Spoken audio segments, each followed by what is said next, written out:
إن الحمد لله نحمده ونستعينه ونستغفره ونعوذ بالله من شرور أنفسنا ومن سيئات أعمالنا من يهده الله فلا مضل له ومن يضلل فلا هادي له أشهد أن لا إله إلا الله وحده لا شريك له وأشهد أن محمدا عبده ورسوله يا أيها الذين آمنوا اتقوا الله حق تقاته ولا تموتن إلا وأنتم مسلمون وبعد فإن أصدق الحديث كتاب الله وخير الهدي هدي محمد صلى الله عليه وسلم وشر الأمور محدثاتها وكل محدثة بدعة وكل بدعة ضلالة وكل ضلالة في النار رب زدني علما رب اشرح لي صدري ويسر لي أمري اللهم علمني ما ينفعني وانفعني بما علمتني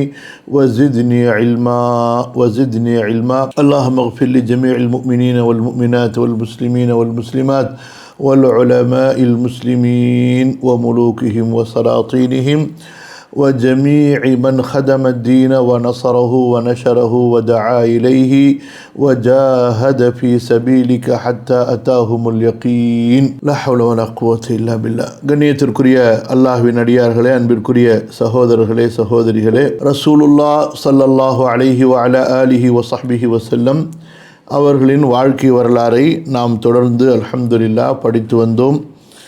அதனுடைய இறுதி கட்டத்திலே நாம் இருக்கிறோம். இந்த அமர்விலே நபி ஸல்லல்லாஹு அலைஹி வஸல்லம் அவர்களுடைய வாழ்க்கையில் மிக முக்கியமான ஒரு பகுதியாக இருந்த ஹஜ்ஜத்துல் விதா, அதாவது இதற்கு பின்னால் அவர்கள் அடுத்த ஹஜ்ஜுடைய காலம் வரை அவர்கள் உயிர் வாழவில்லை. எனவே இந்த ஹஜ்ஜிற்கு ஹஜ்ஜத்துல் விதா, அல் விதா என்றால் விடை பெறுவது, விடை கொடுப்பது என்று பொருள். அதாவது இந்த உம்மத்திற்கு விடை கொடுத்துவிட்டு நபி ஸல்லல்லாஹு அலைஹி வஸல்லம் ஆখিরাத்திற்கு மறுமைக்கு சென்று விட்டார்கள், அவர்கள் பிரிந்து விட்டார்கள் என்ற அந்த அர்த்தத்தை கொடுக்கக்கூடிய அல் விதா என்ற இந்த பெயரோடு இந்த ஹஜ்ஜு சேர்க்கப்பட்டது. காரணம் என்ன?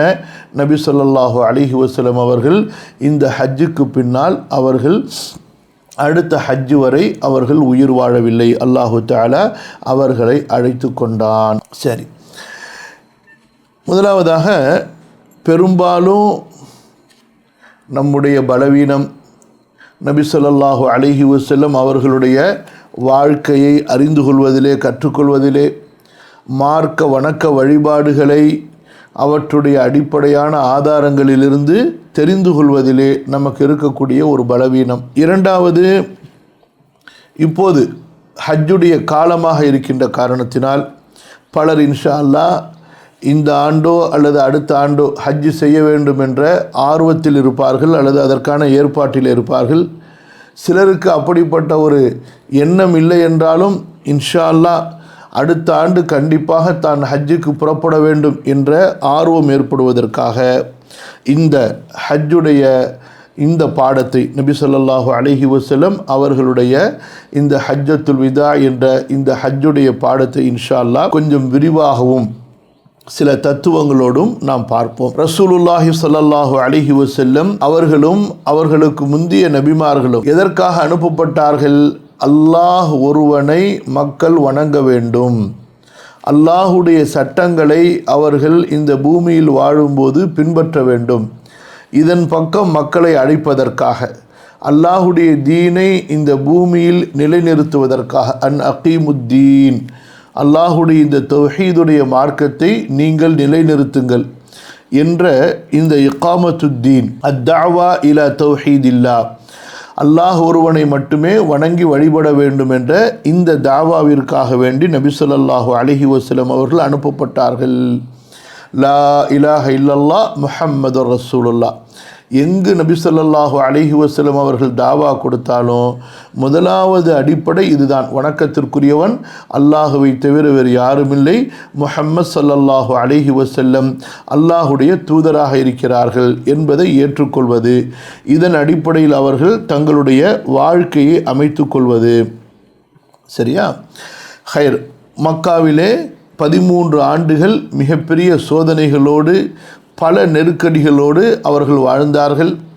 அங்கே அடுத்து இனி தாவா செய்ய முடியாது என்ற ஒரு சூழ்நிலை ஏற்பட்டு தாவாவை ஏற்றுக்கொண்ட மக்களுக்கு உயிர் பாதுகாப்பு இனி அங்கே இல்லை. இதுவரை அடித்து கொண்டிருந்த பலவிதமான கொடுமைகளை செய்து கொண்டிருந்த குறைஷிகள் இனி தன்னையும் தன்னை நம்பிக்கை கொண்ட மூமின்களையும் கொலையும் செய்வார்கள் என்ற அளவுக்கு நிலைமை சென்று விட்டபோது அல்லாஹ்வின் புறத்திலிருந்து ஹிஜ்ரத்துக்கான அனுமதி ஏற்பட்டது. சஹாபாக்கள் ஹிஜ்ரத் செய்தார்கள். பிறகு ரசூலுல்லாஹ் ஸல்லல்லாஹு அலைஹி வஅலா ஆலிஹி வஸஹ்பிஹி வஸல்லம் அவர்களும் ஹிஜ்ரத்து செய்தார்கள். மதீனாவிற்கு வந்தார்கள். மதீனாவிலே இந்த ஹஜ்ஜுடைய பயணம் ஏற்படுவதற்கு முன்பு வரை ஏறக்குறைய 9 ஆண்டுகள் தொடர்ந்து ரசூலுல்லாஹி ஸல்லல்லாஹு அலைஹி வஸல்லம் தாவா பணியை முன்னெடுத்து செய்து கொண்டிருக்கின்ற அதே நேரத்தில் இஸ்லாமை ஏற்றுக்கொண்ட மக்களுக்கு இஸ்லாமை போதித்து அவர்களை உம்மத்தன் முஸ்லிமத்தன் ஒரு முஸ்லிமான உம்மத்தாக வாழ்வதற்குரிய சட்டங்களை கற்பித்து செயல்படுத்தி கொண்டிருந்தார்கள். புரியுதுங்களா? வெறும் மார்க்கத்தை போதிப்பது மட்டுமல்ல, ஜும்மா மேடைகளில் மார்க்கத்தை கற்றுக் கொடுப்பது மட்டுமல்ல, அதுபோன்று மஸ்ஜிதினுடைய சபைகளிலே மார்க்கத்தை போதிப்பது மட்டுமல்ல, அந்த மார்க்கத்தை அவர்கள் செயல்படுத்தி கொண்டிருந்தார்கள். அல்லாஹு தஆலா அத்தகைய அதிகாரத்தை அவர்களுக்கு வழங்கியிருந்தார்.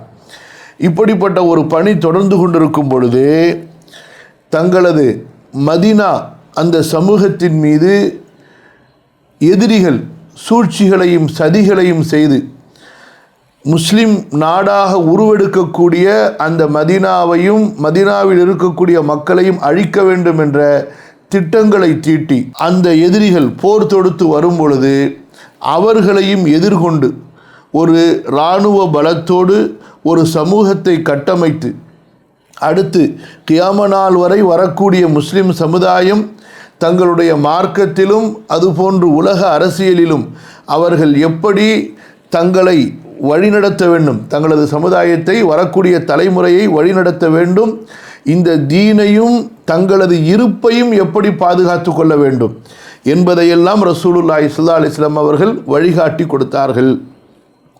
குறிப்பாக நல்ல கவனிங்க, சில நுணுக்கமான விஷயங்களையும் நம்ம புரிந்து கொள்ளணும். ரசூலுல்லாஹி ஸல்லல்லாஹு அலைஹி வஸல்லம் மதீனாவிலே வேறு எந்த சமூகத்தையும் தங்களது எதிரிகளாக அவர்கள் கருதவில்லை, குறைஷிகளை தவிர. நல்லா புரிந்து கொள்ளணும் இதை. ஏனென்றால் இந்த குறைஷிகள் முஹம்மது ஸல்லல்லாஹு அலைஹி வஸல்லம் அவர்களையும் முஸ்லிம்களையும் அவர்களுடைய சொந்த ஊராகிய பிறந்து வளர்ந்து தங்களுடைய மூதாதைகளின் ஊராக இருந்த, எப்படி குறைஷிகளுக்கு மூதாதைகளின் ஊரோ அதுபோன்று இந்த மூமின்களுக்கு மூதாதைகளின் ஊராக இருந்த மக்காவிலிருந்து வலுக்கட்டாயமாக வெளியேற்றினார்கள். அதுவும் எப்படி? உடைமைகளையும் உரிமைகளையும் பறித்து கொண்டு. இப்படிப்பட்ட ஒரு குற்றத்தை யார் செய்கிறார்களோ அவர்கள் முஸ்லிம்களுக்கு பரம எதிரியாக இருப்பார்கள். அவர்களுடைய உயிர் பொருள் முஸ்லிம்களுக்கு ஹலால் என்பதை உறுதி செய்யும் விதமாக ரசூலுல்லாஹி ஸல்லல்லாஹு அலைஹி வஸல்லம் அவர்கள் குறைஷிகளை தங்களுடைய மார்க்க மற்றும் சமூக எதிரியாக பாவித்தார்கள். அந்த அடிப்படையில் தான் அபூ சுஃபியானுடைய அந்த வியாபார கூட்டத்தை அவர்கள் வழிமறித்தார்கள். இன்னும் குறைஷிகளுடைய வியாபார கூட்டம் பெரிய அளவிலோ சிறிய அளவிலோ எங்கெல்லாம் செல்கிறார்களோ அவர்களை எல்லாம் வழிமறித்தார்கள். இன்னும் குறைஷிகளோடு யார் சேர்ந்து கொண்டு முஸ்லிம்களுடைய இருப்புக்கு அச்சுறுத்தலாக இருக்கிறார்களோ அவர்களிடத்திலும் நபி ஸல்லல்லாஹு அலைஹி வஸல்லம் அவர்கள் பகைமையை வெளிப்படுத்தினார்கள். நீங்கள் சீராவிலே கேள்விப்படுவீர்கள் அல்லவா, நபி ஸல்லல்லாஹு அலைஹி வஸல்லம் இரவிலே செல்வார்கள், காலையில் எதிர்பார்த்திருப்பார்கள். அங்கே அதானுடைய சப்தம் வரவில்லை என்று சொன்னால் அந்த மக்களின் மீது காலையிலே போர் தொடுப்பார்கள் என்று. இந்த கூட்டங்கள் எல்லாம் யாரு? இவர்களெல்லாம் அந்த குறைஷிகளிடத்திலே ஒப்பந்தம் செய்து கொண்டு அவர்களோடு சேர்ந்து கொண்டு முஸ்லிம்களுக்கு எதிரியாக இருந்தவர்கள். ஹைர்.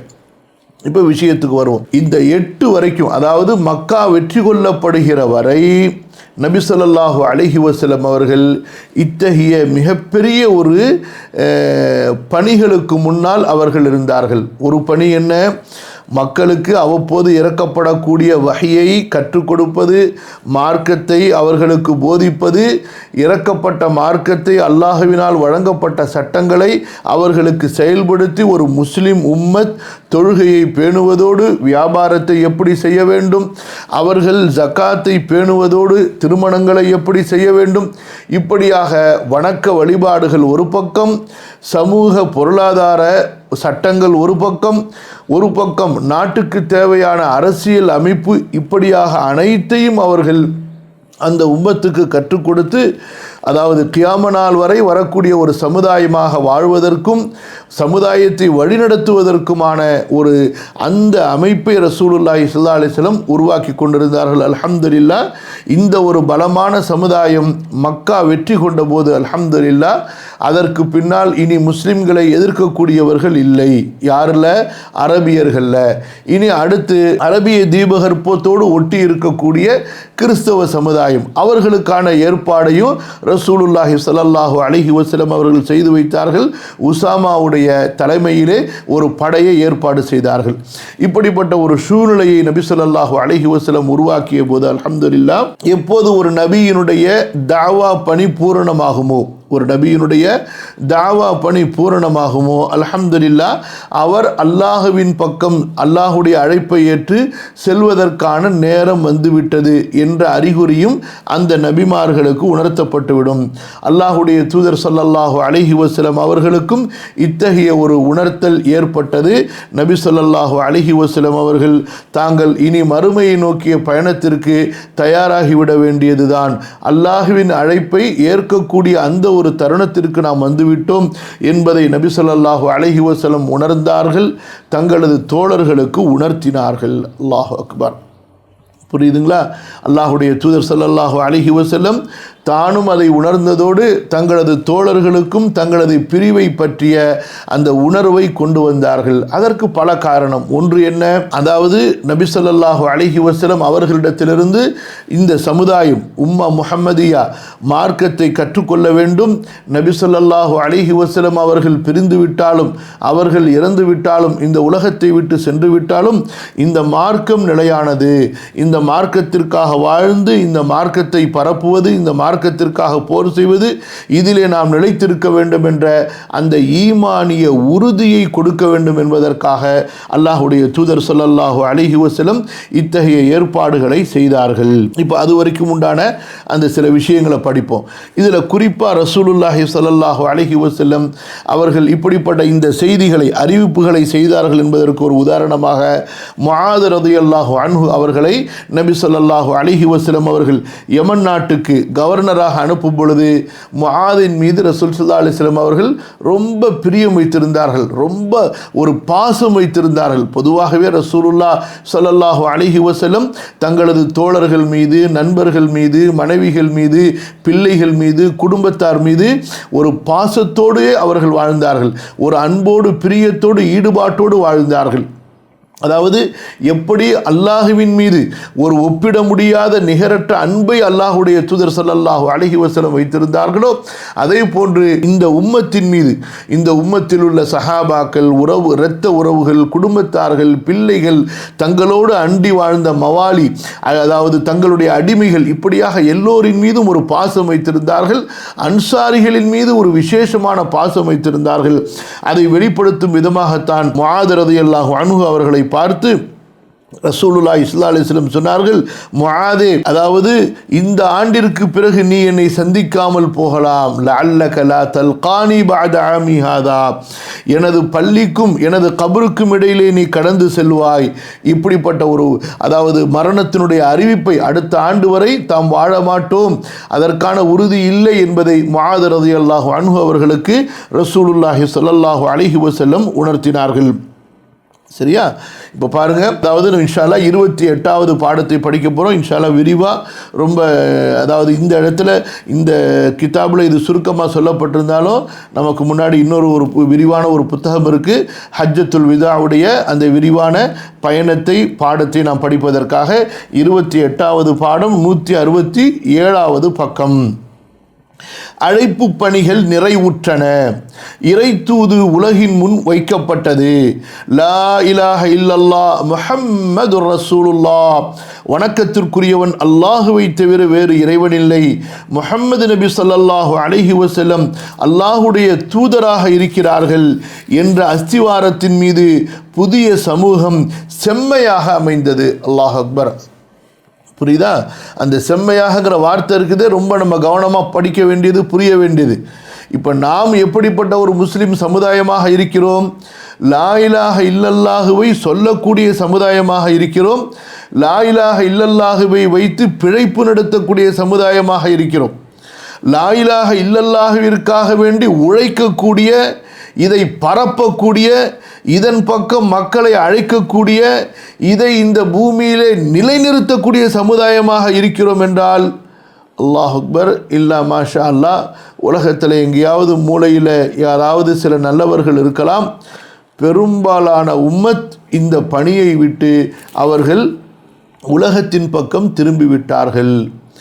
தங்களுக்கென்று யாருக்கு ஒரு ஆட்சி அமைந்ததோ அந்த ஆட்சியை பாதுகாப்பது, அந்த ஆட்சியை கொண்டு தானும் தனது குடும்பமும் பலன் பெறுவது, அந்த ஆட்சியை தன்னுடைய நிலத்தில் வாழக்கூடிய அந்த பூகோள அமைப்பில் இருக்கக்கூடிய அந்த மக்களின் நன்மைக்காக மட்டுமே அந்த ஆட்சியை அமைத்து கொள்வது, இப்படிப்பட்ட ஒரு குறுகிய மனநிலையில், ஒரு சுயநலத்தில் இன்று நாம் ஆட்சியாளர்களாகவும் சமுதாயமாகவும் நம்முடைய அனைத்து விதத்திலும் நாம் மாறிவிட்டோம். அல்லாஹு தஆலா நம்மை பாதுகாப்பானாக.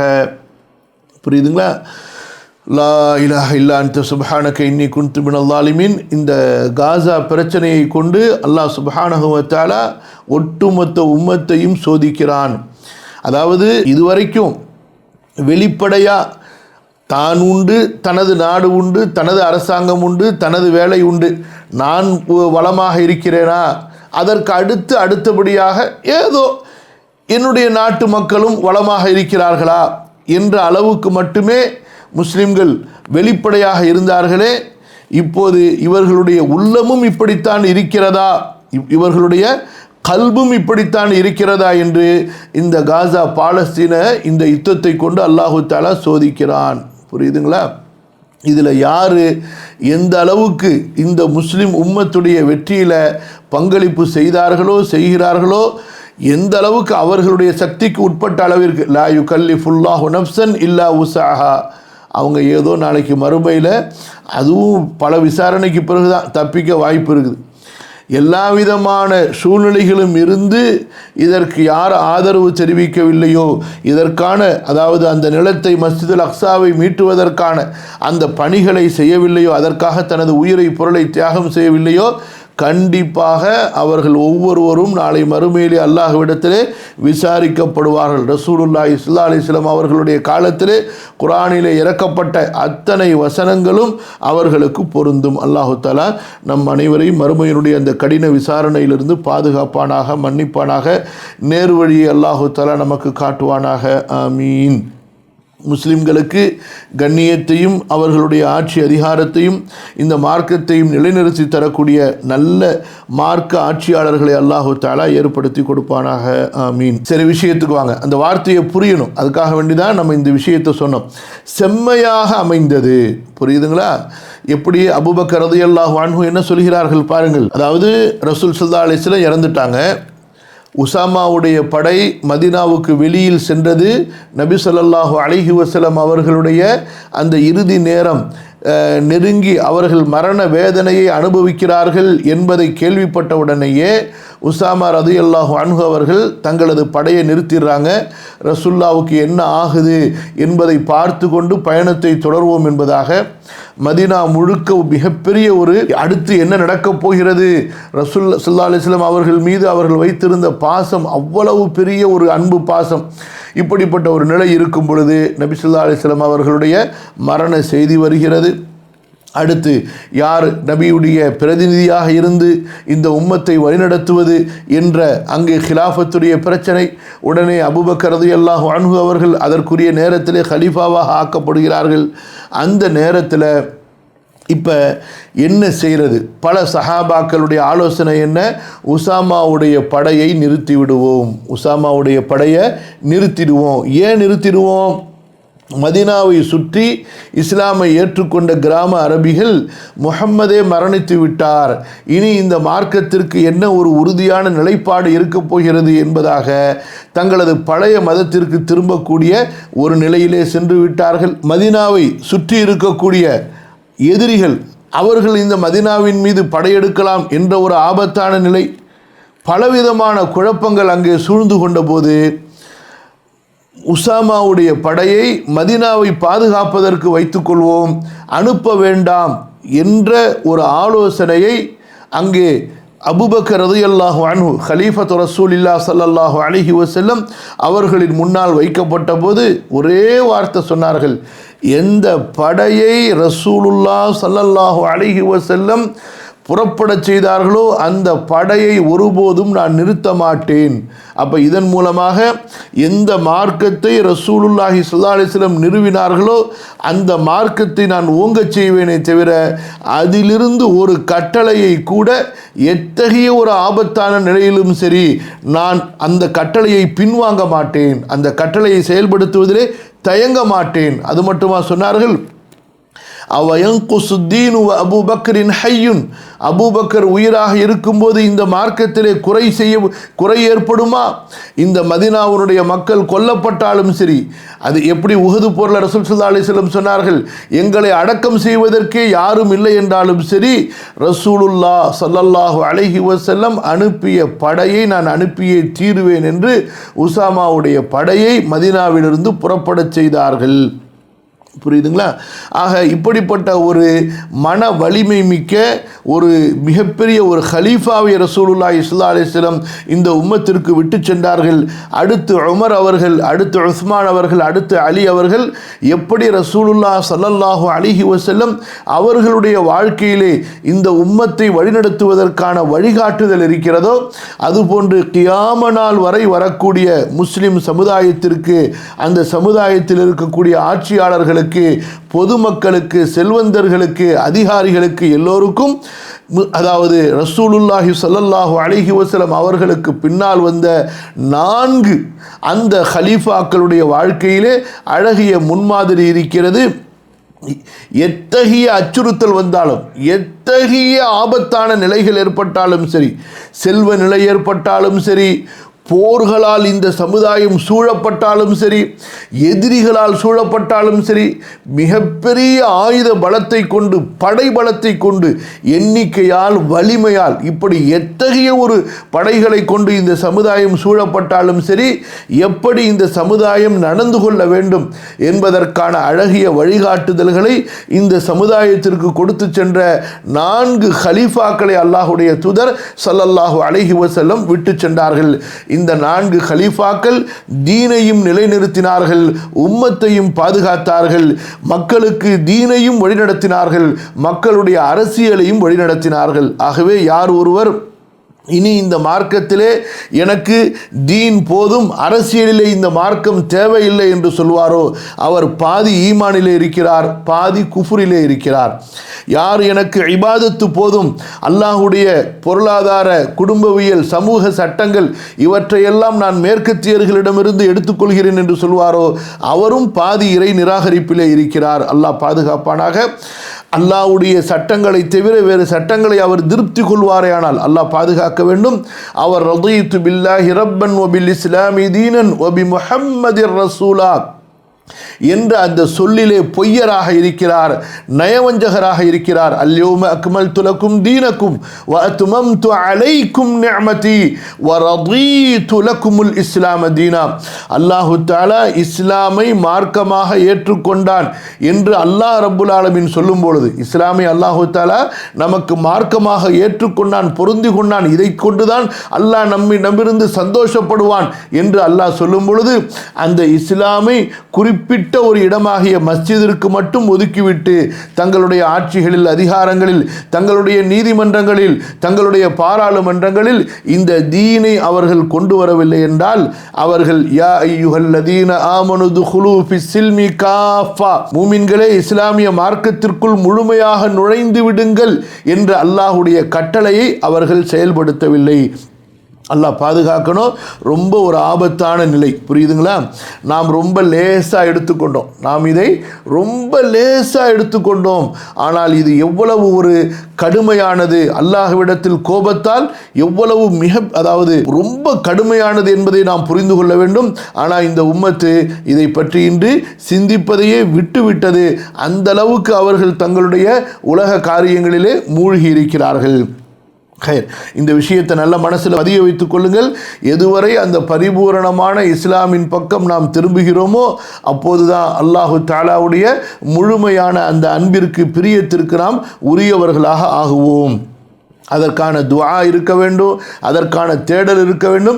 நாம் ஒவ்வொருவரும் தனி மனிதனாக நமக்கு அல்லாஹு தஆலா சொன்ன கட்டளைகளை, சட்டங்களை நிறைவேற்றக்கூடியவர்களாக இருக்க வேண்டும்.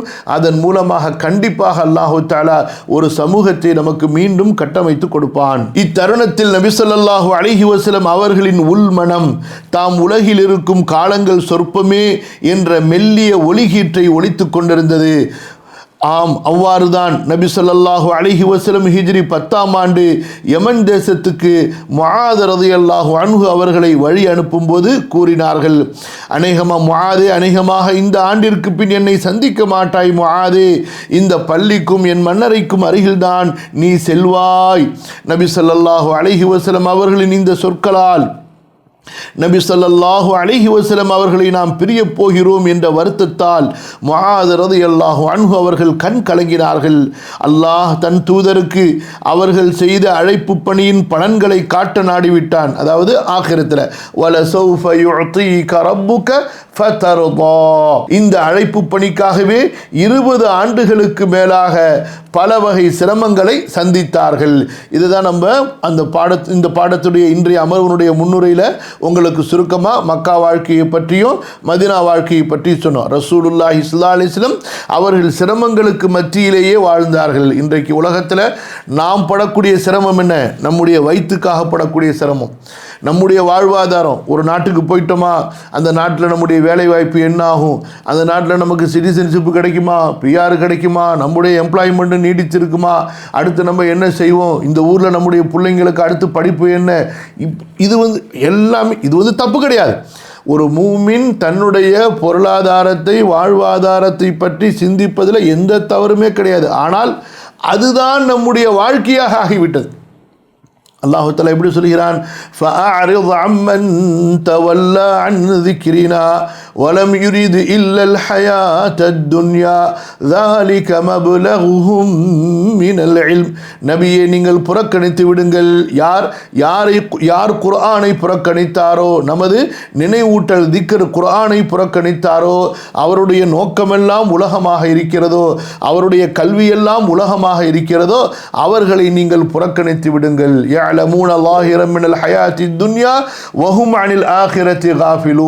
அவர்களுக்கு தெரிவதெல்லாம் உலக வாழ்க்கையின் வெளிப்படையான அலங்காரங்களை தவிர மறுமையை பற்றி அவர்கள் சிந்திக்கவே மாட்டார்கள். ஏற்கனவே நான் ஒரு வார்த்தை சொன்னேன், நம்ம மார்க்கத்தை கூட எப்படி ஆக்கிட்டோம், மார்க்கமாக ஆக்காம அதை கொண்டு எப்படி சம்பாதிக்கிறது, அதை வைத்து எப்படி நம்முடைய புகழ், அதே போல் நம்முடைய வியாபாரம், அதே போல் எங்கே பாருங்களேன், அல்லாஹ் பாதுகாக்கணும் சொல்கிறதுக்கே பயமாக இருக்குது. ஸோ அதாவது அல்லாஹுடைய தீனை கூட பரிசுத்தமாக ஆக்காமல் அந்த தீனையும் வியாபாரமாக, அந்த தீனை கொண்டு தங்களது பிரபலத்தை, தங்களுடைய வாழ்வாதாரத்தை, தங்களுடைய ஒரு இப்படிப்பட்ட ஒரு நிலையை இன்று சமுதாயம் மாற்றிக்கொண்டது. அல்லாஹ் பாதுகாக்கணும். அல்லாஹு தஆலா நம்மை பாதுகாப்பானாக, நம்மை பரிசுத்தப்படுத்துவானாக. லா ஹவ்ல வலா குவத்த இல்லா பில்லாஹில் அலியில் அதீம். அப்போ நம்முடைய தீனுக்காக இல்லை, நம்முடைய துன்யாவோ அறவே தீனுக்காக இல்லை. இல்லா மாஷா அல்லாஹ், அல்லாஹு தஆலா தேர்ந்தெடுத்த சில நல்லவர்களை தவிர. கண்டிப்பாக ஒவ்வொரு இடத்துலையும் சில நல்லவர்கள், சில மூமின்கள் கண்டிப்பாக அல்லாஹ்விற்காக இருக்கத்தான் செய்வார்கள். அல்லாஹு தஆலா அவர்களை போன்று அவர்களுடைய வழியிலேயே நம்மையும் கொண்டு போய் சேர்ப்பானாக. இப்போ அடுத்த விஷயத்துக்கு வருவோம். ஸோ இப்படிப்பட்ட ஒரு நிலை ஏற்பட்டதா? இப்போ நீங்கள் பாருங்க, ரசூல் ஸல்லல்லாஹு அலைஹி வஸல்லமுடைய வாழ்க்கையில் அவர்கள் அல்ஹம்துலில்லாஹ் தௌஹீதை நிலைநிறுத்தினார்கள். இபாதத் தொழுகையை மக்களுக்கு கற்றுக் கொடுத்தார்கள். ஜக்காத்து சதகாவை கற்றுக் கொடுத்தார்கள். நோன்பை கற்றுக் கொடுத்தார்கள். ஜிஹாதை கற்றுக் கொடுத்தார்கள். ஹிஜ்ரத்தை கற்றுக் கொடுத்தார்கள்.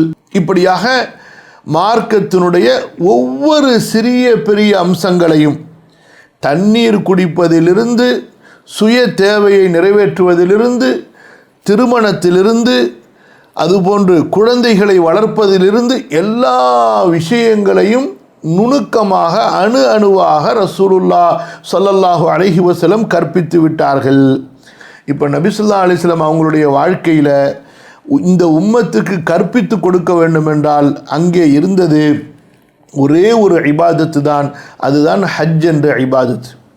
நபி ஸல்லல்லாஹு அலைஹி வஸல்லம் கனவு கண்டு உம்ராவுக்காக சென்றார்கள். உம்ராவை சஹாபாக்கள் கற்றுக்கொண்டார்கள். அதற்கு பிறகு நபி ஸல்லல்லாஹு அலைஹி வஸல்லம் மக்கா வெற்றிக்கு சென்றிருந்த போது அங்கே உம்ரா செய்தார்கள். இப்படியாக உம்ராவுடைய வணக்கத்தை மக்கள் தெரிந்து கொண்டார்கள். இப்போது மக்கள் நபி ஸல்லல்லாஹு அலைஹி வஸல்லம் அவர்களிடமிருந்து கற்றுக்கொள்ள வேண்டிய மிகப்பெரிய ஒரு வணக்கம் ஹஜ்ஜாக இருந்தது.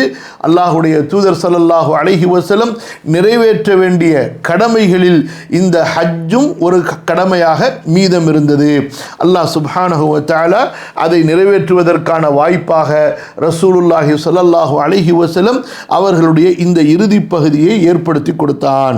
மக்காவிலும் அதன் ஓரங்களிலும் வாழ்கிற அரேபிய வம்சங்களும் அதன் முக்கிய பிரமுகர்களும் ஒன்று சேர்ந்து இஸ்லாமிய மார்க்க சட்ட திட்டங்களை நபி ஸல்லல்லாஹு அலைஹி வஸல்லம் அவர்களிடமிருந்து கற்றுக்கொள்ள வேண்டும் என்றும் நபி ஸல்லல்லாஹு அலைஹி வஸல்லம் அமானிதத்தை நிறைவேற்றினார்கள். தூதுத்துவத்தை முழுமையாக எடுத்துரைத்தார்கள்.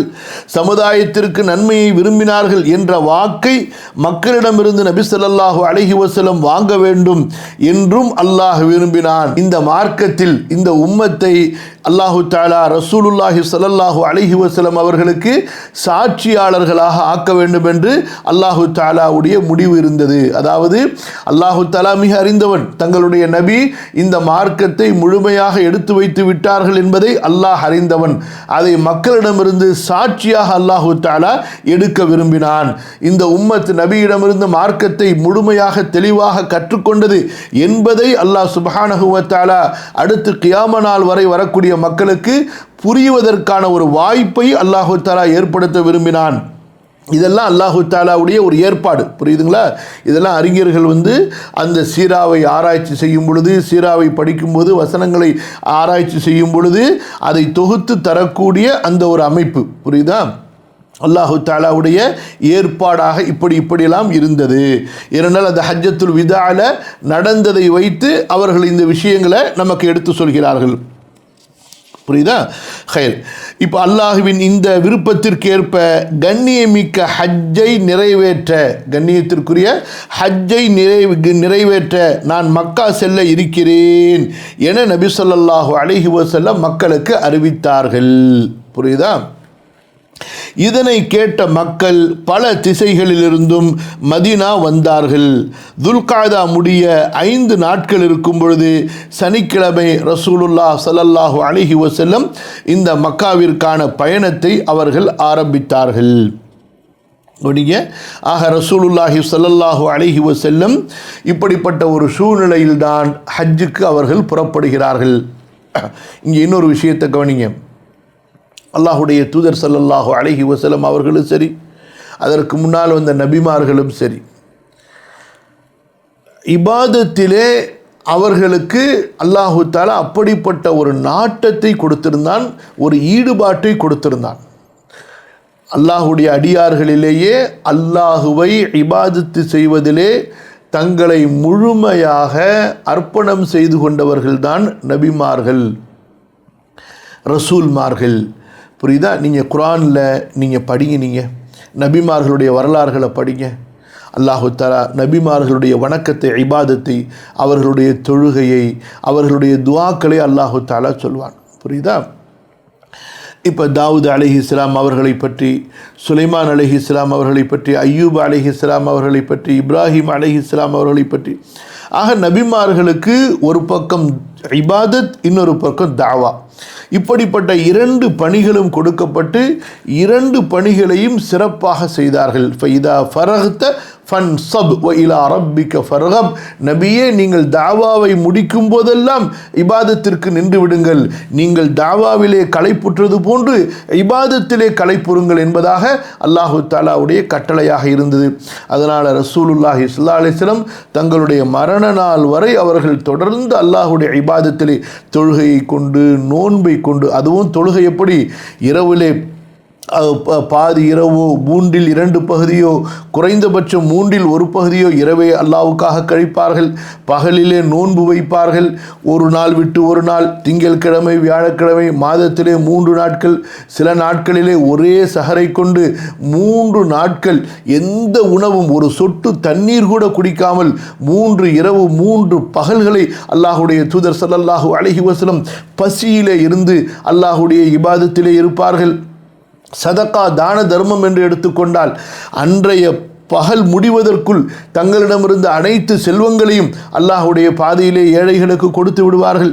இப்படிப்பட்ட ஒரு இபாதத்திலே அல்லாஹுடைய தூதர் ஸல்லல்லாஹு அலைஹி வஸல்லம் தங்களை ஈடுபடுத்தி கொண்ட போது இந்த இபாதத்துகளில் அல்லாஹ்விற்கு பிரியமான, மிக மிக பிரியமான ஒரு இபாதத்து தான் ஹஜ்ஜும் உம்ராவும்.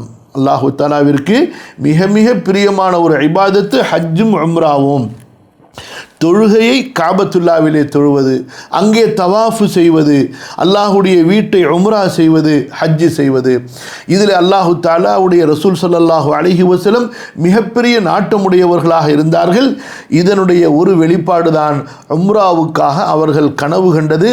தங்களது தோழர்களை அழைத்து கொண்டு அவ்வளவு ஒரு ஆபத்தான நிலையில், தங்களை சுற்றி மிகப்பெரிய ஆபத்துகள் சூழ்ந்திருந்த நேரத்திலே தற்காப்புக்காக, அதுவும் மிருகங்களிடத்திலிருந்து தற்காப்பு செய்து கொள்வதற்கான சிறிய ஒரு கத்தியை தவிர தாங்கள் சண்டைக்கு வரவில்லை, போருக்கு வரவில்லை என்று போருடைய எந்த ஆயுதத்தையும் எடுத்துக்கொள்ளாமல், தங்கள் மீது போர் திணிக்கப்படலாம் என்ற ஒரு இந்நிலைமை இருந்து கூட போருக்கான ஆயுதங்களை எடுத்துக்கொள்ளாமல் தங்களது உயிரை பணயம் வைத்து அல்லாஹுடைய இந்த உம்ரா வணக்கத்தை நிறைவேற்றுவதற்கு அல்லாஹுடைய தூதர் ஸல்லல்லாஹு அலைஹி வஸல்லம் வந்தார்கள் என்றால், உம்ரா பயணத்திலே, உம்ரா வணக்கத்திலே அல்லாஹுடைய தூதர் ஸல்லல்லாஹு அலைஹி வஸல்லம் எந்த அளவு ஆசை கொண்டவர்களாக இருந்திருப்பார்கள்.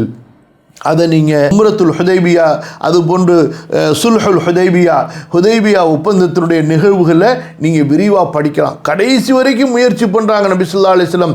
நாங்கள் உம்ரா செய்துட்டு போயிடுறோம், உம்ரா செஞ்சுட்டு நாங்கள் போயிடுறோம், எதுவுமே நாங்கள் செய்ய மாட்டோம். எவ்வளவோ கேட்டு பார்க்கிறார்கள். அதாவது சமாதான பேச்சுவார்த்தைக்கு தோழர்களை அனுப்புகிறார்கள். மாறி மாறி குறைஷி காஃபிர்கள் வருகிறார்கள். திரும்ப திரும்ப பலவிதத்திலே பேசுகிறார்கள். எவ்வளவு இறங்கி சென்றாலும் அவர்கள் அனுமதிக்கவில்லை என்ற ஒரு கட்டாய நிலை ஏற்பட்ட போதுதான் உம்ரா செய்யாமல் வருத்தத்தோடு, கவலையோடு அல்லாஹுடைய தூதர் ஸல்லல்லாஹு அலைஹி வஸல்லம் அல்லாஹுடைய விதியை பொருந்தி கொண்டவர்களாக, அதிலும் ஒரு நன்மை இருக்கிறது என்பதை புரிந்து கொண்டவர்களாக திரும்புகிறார்கள். அதற்கு பிறகு மக்காவை நோக்கி அவர்கள் எப்போதெல்லாம் சென்றார்களோ, மக்காவை நோக்கி எப்போதெல்லாம் அவர்கள் சென்றார்களோ அந்த வாய்ப்பை தவற விடாமல் உம்ராவை அல்லாஹுடைய தூதர் ஸல்லல்லாஹு அலைஹி வஸல்லம் நிறைவேற்றி கொண்டார்கள். புரியுதா? அப்போ இதிலிருந்து அல்லாஹுடைய வீட்டிற்கு செல்வதிலும், அங்கே உம்ரா தவாஃபு செய்வதிலும் அல்லாஹுடைய தூதர் ஸல்லல்லாஹு அலைஹி வஸல்லம் அவர்கள் எந்தளவு ஆர்வமுள்ளவர்களாக இருந்தார்கள் என்பதை நாம் புரிந்து கொள்ளலாம். அப்படி இருக்கும்போது இதுவரை தான் செய்யாத இந்த ஹஜ்ஜு கடமையை இப்ராஹிம் அலைஹிஸ்ஸலாத்து வஸ்ஸலாம் அவர்களுடைய தங்களுடைய முதல் தந்தை, தங்களுடைய இமாமாகிய, தங்களுடைய அந்த நபியாகிய, யாருடைய மார்க்கத்தை, கொள்கையை பின்பற்ற வேண்டும் என்று அல்லாஹ் வழிகாட்டி இருக்கிறானோ அந்த நபி கற்றுக் கொடுத்த இந்த ஹஜ்ஜு வணக்கத்தை, அந்த இப்ராஹிம் நபியுடைய அந்த அவர்களுக்கு மீண்டும் கட்டி எழுப்பிய அந்த காபாவுடைய நோக்கம் ஹஜ். இப்படிப்பட்ட ஒரு வணக்கத்தை நிறைவேற்றுவதற்கு எந்த அளவு ஆர்வமுள்ளவர்களாக ரசூல் ஸல்லல்லாஹு அலைஹி வஸல்லம் இருந்திருப்பார்கள் ஹஜ் கடமையான அந்த நாளிலிருந்து. புரியுதுங்களா? அதை நம்ம கொஞ்சம் சிந்திச்சு பார்க்கணும். அப்போ இந்த ஆர்வம் தான் அல்ஹம்துலில்லாஹ் அல்லாஹுடைய இந்த கடைசி கடமை. எல்லா கடமைகளையும் நிறைவேற்றிட்டாங்க, எல்லா விஷயங்களையும் மக்களுக்கு சொல்லிக் கொடுத்து விட்டார்கள். இப்போ மீதம் இருக்கக்கூடியது இந்த ஹஜ் வணக்கம். இதை இந்த மக்களுக்கு தான் முன்னின்று நடத்தி காட்டிவிட வேண்டும். அதுபோன்று இத்தகைய ஒரு மாபெரும் வணக்கம் இபாதத் தனது வாழ்க்கையிலே தனக்கு கிடைக்கப்பெற வேண்டும் என்ற இத்தகைய பெரிய ஆர்வங்கள், இத்தகைய பெரிய ஆசைகள் அல்லாஹுடைய தூதர் ஸல்லல்லாஹு அலைஹி வஸல்லம் அவர்கள் இதன் மூலமாக மக்களுக்கு அறிவிப்பு செய்தார்கள்.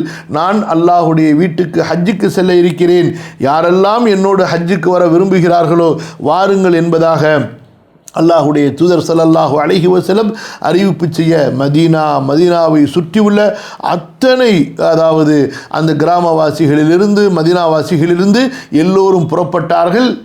எந்த அளவு என்றால், அதாவது தங்களுடைய கற்ப காலத்தில் வயிற்றிலே குழந்தையை சுமந்து கொண்டிருந்த அந்த இறுதி, அதாவது அடுத்த ஒரு மாதத்திலோ அல்லது அடுத்த சில நாட்களிலோ குழந்தை பெற்றுவிடுவோம் என்ற நிலையிலிருந்த பெண்கள் கூட சுப்ஹானல்லாஹ் அல்லாஹுடைய தூதர் ஸல்லல்லாஹு அலைஹி வஸல்லம் அவர்களோடு ஹஜ்ஜுக்கு புறப்பட வேண்டும் என்று புறப்பட்டார்கள் என்றால், அந்த சஹாபாக்களும் நபி ஸல்லல்லாஹு அலைஹி வஸல்லம் அவர்களோடு ஹஜ்ஜு செய்ய வேண்டும் என்று எந்த அளவு ஆர்வமாக இருந்திருப்பார்கள் என்பதை நாம் புரிந்து கொள்ளலாம் இன்ஷா அல்லாஹ்.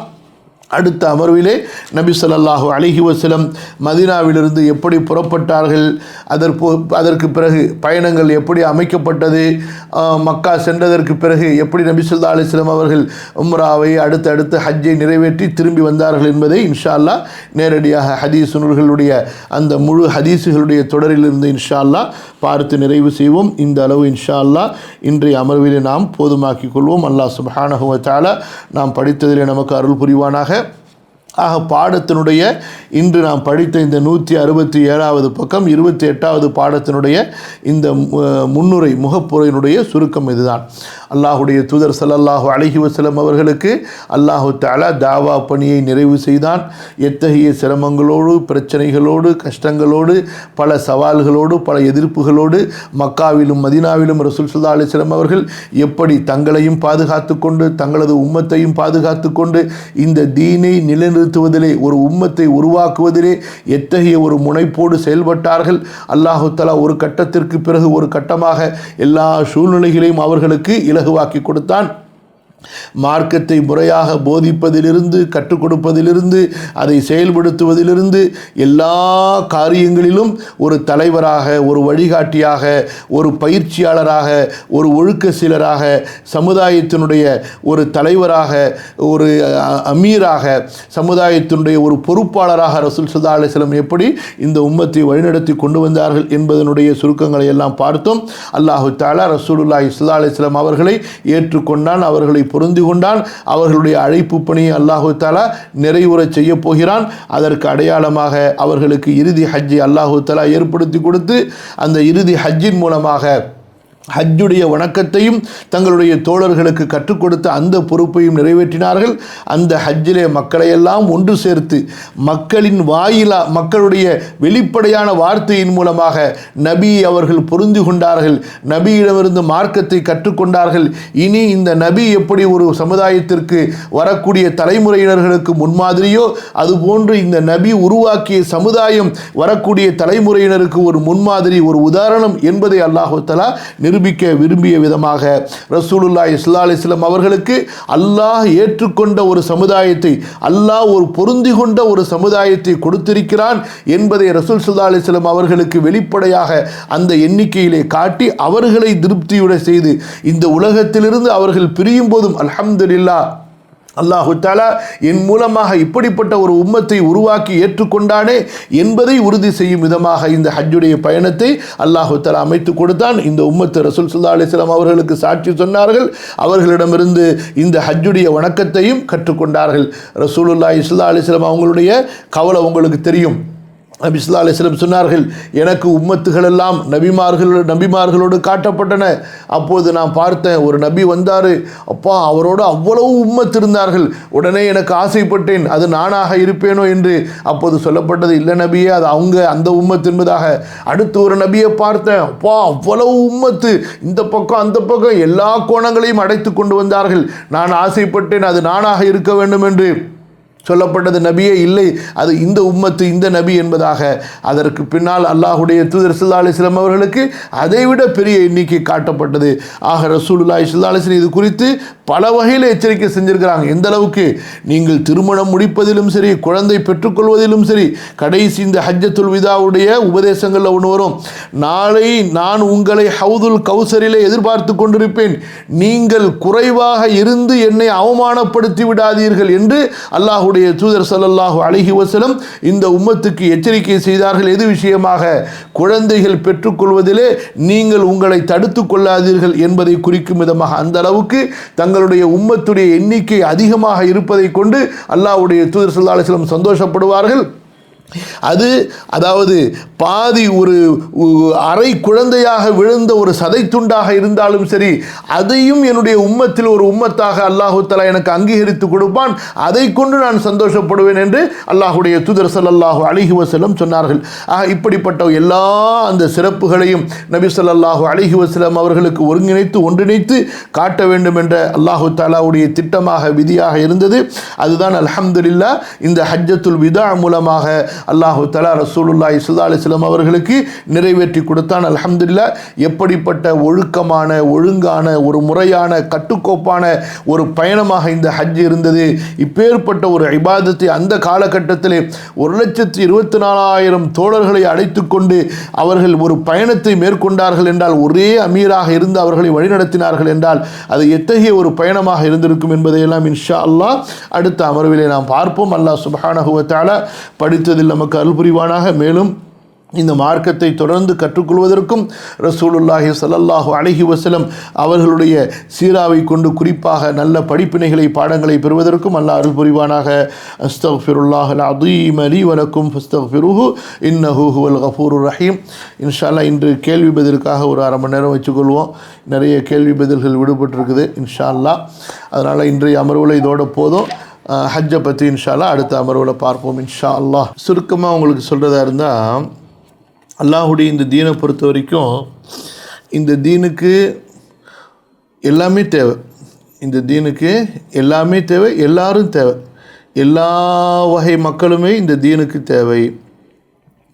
இப்போ ரசூலுல்லாஹி ஸல்லல்லாஹு அலைஹி வஸல்லம் உபை இப்னு கஅபா, ஸெய்த் இப்னு சாபித்தா அவங்களுக்கு சொல்கிறாங்க, இந்த யூதர்கள் நமக்கு கடிதங்கள் அனுப்புகிறாங்க, அந்த கடிதங்கள் யூதர்களுடைய அந்த ஹிப்ரு மொழியில் இருக்குது, இந்த ஹிப்ரு மொழியை கற்றுக்கொண்டு வாங்க அப்படின்னு சொல்லி அந்த சஹாபிக்கு கட்டளையிடுறாங்க. அதாவது இந்த கட்டளையை ஏற்றுக்கொண்டு அந்த சஹாபி போனவர் வெறும் 15 நாளையில் அவங்க ஸெய்த் இப்னு சாபித் ரலியல்லாஹு அன்ஹு வெறும் 15 நாளில் அந்த மொழியை இலக்கணத்தோட எழுத, படிக்க, பேச கற்றுக்கொண்டு வந்துட்டாங்க.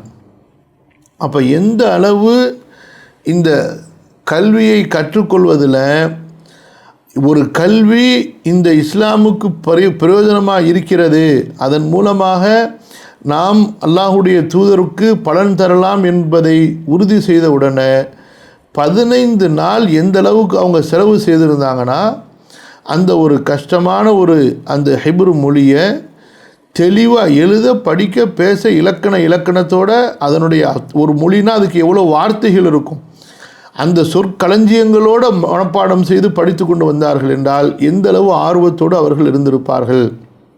அதே போல தான் நபி ஸல்லல்லாஹு அலைஹி வஸல்லம் அவர்களுடைய இறுதி காலத்தில் அவர்களுக்கு மருத்துவம் பார்ப்பதற்காக வந்தபோது அங்கே இருந்த சஹாபாக்கள் வந்த மருத்துவர்களிடமிருந்து மருத்துவத்தை கற்றுக்கொண்டார்கள். இப்படியாக சஹாபாக்களிடத்திலே தஅல்லும் கற்றுக்கொள்ளுதல் என்ற அந்த ஒரு ஆர்வம் பொதுவாக ஒரு அளவு கடந்து இருந்தது. சரிங்களா? எல்லா வகையிலுமே எதை கொண்டெல்லாம் இந்த உம்மத்துக்கு பலன் தர முடியுமோ, நன்மையை ஏற்படுத்த முடியுமோ அந்த ஒவ்வொரு கல்வியையும் கண்ணியத்திற்குரிய சஹாபாக்கள் கற்றுக்கொண்டார்கள். இல்ம் என்பது இது அல்லாஹ்வுடைய ஒரு சிஃபத், இது புரியுதுங்களா? வஅல்லம்னாஹு ஸனஅத லபூஸில் லக்கும். தாவூத் அலைஹிஸ்ஸலாம் அவர்களுக்கு இரும்பை பற்றிய இல்ம அல்லாஹ் தஆலா கொடுத்தான். சுலைமான் அலைஹிஸ்ஸலாத்து வஸ்ஸலாம் அவர்களுக்கு போரை பற்றிய இல்ம அல்லாஹ் கொடுத்தான். அதே போல் மருத்துவ கல்வி, இதுவும் ஒரு நபிமார்களுக்கு கொடுக்கப்பட்டது தான். ஸோ எல்லா கல்வியுமே இந்த உம்மத்துக்கு தேவையானது. இப்போ பாருங்கள், இந்த கம்ப்யூட்டரு, இந்த லைவ் வசதிகள்லாம் இருக்கிறதுனால ஒரு இடத்துலேருந்து பல 100 இடங்களில் இருக்கக்கூடிய நாம் இந்த கல்வியை கற்றுக்கொள்கிறோம். அதனால் கல்வியில் எந்த விதமான தப்பும் கிடையாது. அதை பயன்படுத்துறதுல தான் தப்புகள் இருக்கலாம். முஸ்லீமை பொறுத்த வரைக்கும் இல்மை கற்றுக்கொள்வதிலையும் சரி, அதே போல் இல்மை கற்றுக் கொடுப்பதிலையும் சரி சோம்பேறியாக இருக்கக்கூடாது. எப்படி இபாதத்தில் சோம்பேறியாக இருக்கக்கூடாதோ அதே போல் இல்மில் சோம்பேறியாக அறவே இருக்கக்கூடாது. அப்படி ஒரு நபி இருந்திருந்தால் அல்லாஹ் பாதுகாக்கணும். எவ்வளோ பெரிய கண்டனத்துக்கு அல்லாஹ்வின் புறத்திலிருந்து ஆளாக இருப்பாங்க. மூசா அலைஹிஸ்ஸலாத்து வஸ்ஸலாம் அவர்களை அல்லாஹு தஆலா அவ்வளவு பிரியமாக வைத்திருந்தான். மூசா அலைஹிஸ்ஸலாத்து வஸ்ஸலாம் அவர்களை அல்லாஹு தஆலா அவ்வளவு செல்லமாக பிரியமாக வைத்திருந்தான்.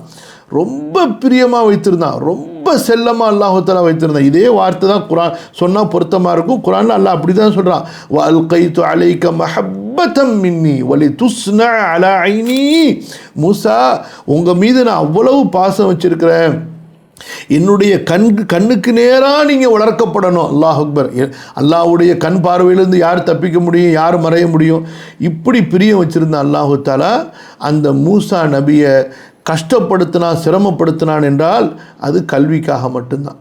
ஓடுங்க, நடங்க, யாரெல்லாம் கால் வலிக்குது, நடங்க, இன்னும் நடங்கன்னு நடக்க வைத்து கொண்டே இருந்தான். புரியுதுங்களா? அதனால் கல்விக்காக சிரமப்படுறது, கஷ்டப்படுறது இது ஒரு வகையான ஒரு போர், அல்லாஹ்வுடைய பாதையில் ஒரு போருக்கு சமமான ஒன்று. புரியுதா? ரசூல் ஸல்லல்லாஹு அலைஹி வஸல்லம் அவங்க இறுதி நாளில் கல்விகள் அதாவது கைப்பற்றப்படும் என்று சொல்லும் பொழுது அது எல்லா விதமான கல்வியும் மக்கள் திரும்ப மடமை காலத்தை நோக்கி, அறியாமையை நோக்கி எல்லா விஷயத்திலையும் போய் கொண்டே இருப்பார்கள். இந்த ஹதீஸுக்கு இமாம் இப்னு ஹஜர் ரஹ்மத்துல்லாஹி அலைஹி அவங்க சஹீஹுல் புகாரியில் விளக்கம் எழுதும்பொழுது எந்த அளவுக்கு சொல்கிறார்கள் என்றால், இது எல்லோரும் ரொம்ப கவனிங்க, குறிப்பாக கல்வியாளர்கள் நிறைய பேர் இருப்பீங்க. ஒரு முஸ்லீமுக்கு நம்ம இந்த ஊக்கு இருக்குது பாருங்கள், அந்த காலத்துலலாம் நம்ம பயன்படுத்துவோம். சட்டையில் பட்டன் போயிடுச்சுன்னா அதை அந்த இடத்த மறைக்கிறதுக்கு, கேப்பை மறைக்கிறதுக்கு ஊக்கு பயன்படுத்துவோம். அந்த காலத்தில் கிழிஞ்சிருச்சுன்னா கூட நம்ம ஊக்கு வாங்கி அந்த ஊக்குவை கொண்டு அந்த இடத்த மறைச்சிப்போம், தைக்கிறதுக்கு வசதி இல்லை அப்படின்னு சொன்னால். இந்த ஊக்கு செய்யக்கூடிய அறிவு ஒருத்தருக்கு இருந்து அதை கற்றுக் கொடுக்காமல் அவர் இறந்து விடுவாரேனால், அதை பிறருக்கு கற்றுக் கொடுக்காமல் இறந்து விடுவாரேனால் அவர் அல்லாஹ் அவரிடத்திலே கொடுத்த கல்வி என்ற அமானிதத்திற்கு மோசடி செய்து விட்டார், துரோகம் செய்து விட்டார் என்று சொல்கிறாங்க. ஸோ அதனால தான் இந்த உம்மத்திற்குதே, அதாவது கண்ணியத்திற்குரிய சஹாபாக்களிலிருந்து படித்து கொண்ட இந்த உம்மத்து காலங்காலமெல்லாம் உலக சமுதாய மக்களுக்கெல்லாம் கல்வி கற்றுக் கொடுக்கக்கூடிய, கல்வியை வாரி வழங்கக்கூடிய உம்மத்தாக இருந்தது. இந்த உம்மத்திடமிருந்து தான் மேற்கத்தியர்கள் இந்த கல்வியை படிப்பதையும் இந்த கல்வியை பரவலாக்குவதையும் கற்றுக்கொண்டார்கள். இன்று அவர்கள் நம்மிடமிருந்து கற்றுக்கொண்டு அவர்கள் முன்னாடி போயிட்டாங்க, நம்ம பின்னாடி தங்கிட்டோம். புரியுதுங்களா? அல்லாஹ் தான் நம்மளை பாதுகாக்கணும். நீங்கள் குர்துபாவுடைய, உந்துலுஸுடைய, ஸ்பெயினுடைய பழைய வரலாறுகளை எடுத்து படிங்க, பகதாதுடைய பழைய வரலாறுகளை படிங்க. அந்த அளவுக்கு கல்வியை கொண்டு மிகப்பெரிய ஒரு சிறப்பான வழிநடத்தக்கூடிய சமுதாயமாக இருந்த நாம் இன்று கல்வியிலே அந்த மக்களிடத்திலே தேவையாகக்கூடிய ஒரு சமுதாயமாக மாறியிருப்பது வேதனைக்குரியது. அதற்கு காரணம் என்னவென்றால், நம்முடைய வாலிபர்கள் வீணான காரியங்களிலே தங்களுடைய மனதை பறிகொடுத்திருக்கிறார்கள் பல விஷயங்களில். அதனால் படிக்கக்கூடிய மாணவர்களுக்கு என்னுடைய உபதேசம் என்னென்னு சொன்னால், நான் பெரும்பாலும் எங்கே போனாலும் சரி, நல்லா படிங்க, கல்வியை கற்றுக்கொள்ளுங்க, கல்வியை பரவலாக்குங்க. உங்கள் மூலமாக நீங்கள் மட்டும் ஒரு கல்வியாளராக இருந்தால் போதாது, நீங்கள் என்ன டிகிரி வாங்கியிருக்கிறீங்களோ அதே போல் ஒரு 100 டிகிரி ஹோல்டரை நீங்கள் ஏற்படுத்தாத வரை உங்களுடைய கல்விக்கான நன்றியை நீங்கள் செலுத்தியவர்களாக ஆக முடியாது. இதை நான் பொதுவாக எல்லாருக்கும் சொல்கிறது. அதே போல் நம்முடைய தாவா பணியினுடைய அடிப்படை நோக்கமாக முஸ்லீம்களை கல்வியாளர்களாக ஆக்கணும். யாருக்கு கல்வி கற்பதற்குரிய அந்த அறிவு இருந்து பொருளாதார வசதி இல்லாததால் அவர்களால் கல்வி கற்க முடியாமல் போகிறதோ, அவர்களுக்கு முஸ்லிம்களை சுற்றியுள்ள அந்த பொருளாதார வசதி படைத்தவர்கள் கண்டிப்பாக அந்த பொருளாதாரத்தை ஏற்படுத்தி கொடுத்து அவர்களை படிக்க வைக்க வேண்டும். என்னுடைய பல பயான்களை நான் சொல்லியிருக்கிறேன். உங்களுடைய வீட்டுக்கு பக்கத்தில் உங்களுடைய முஹல்லால மருத்துவ படிப்புக்கு தகுதியான ஒரு மாணவன் இருந்து அவனுக்கு 1 கோடி 2 கோடி 3 கோடி ரூபா நீங்கள் ஃபீஸோ அல்லது டொனேஷனோ எதுவோ கட்டுனாதான் அவனுக்கு சீட்டு கிடைக்கும்.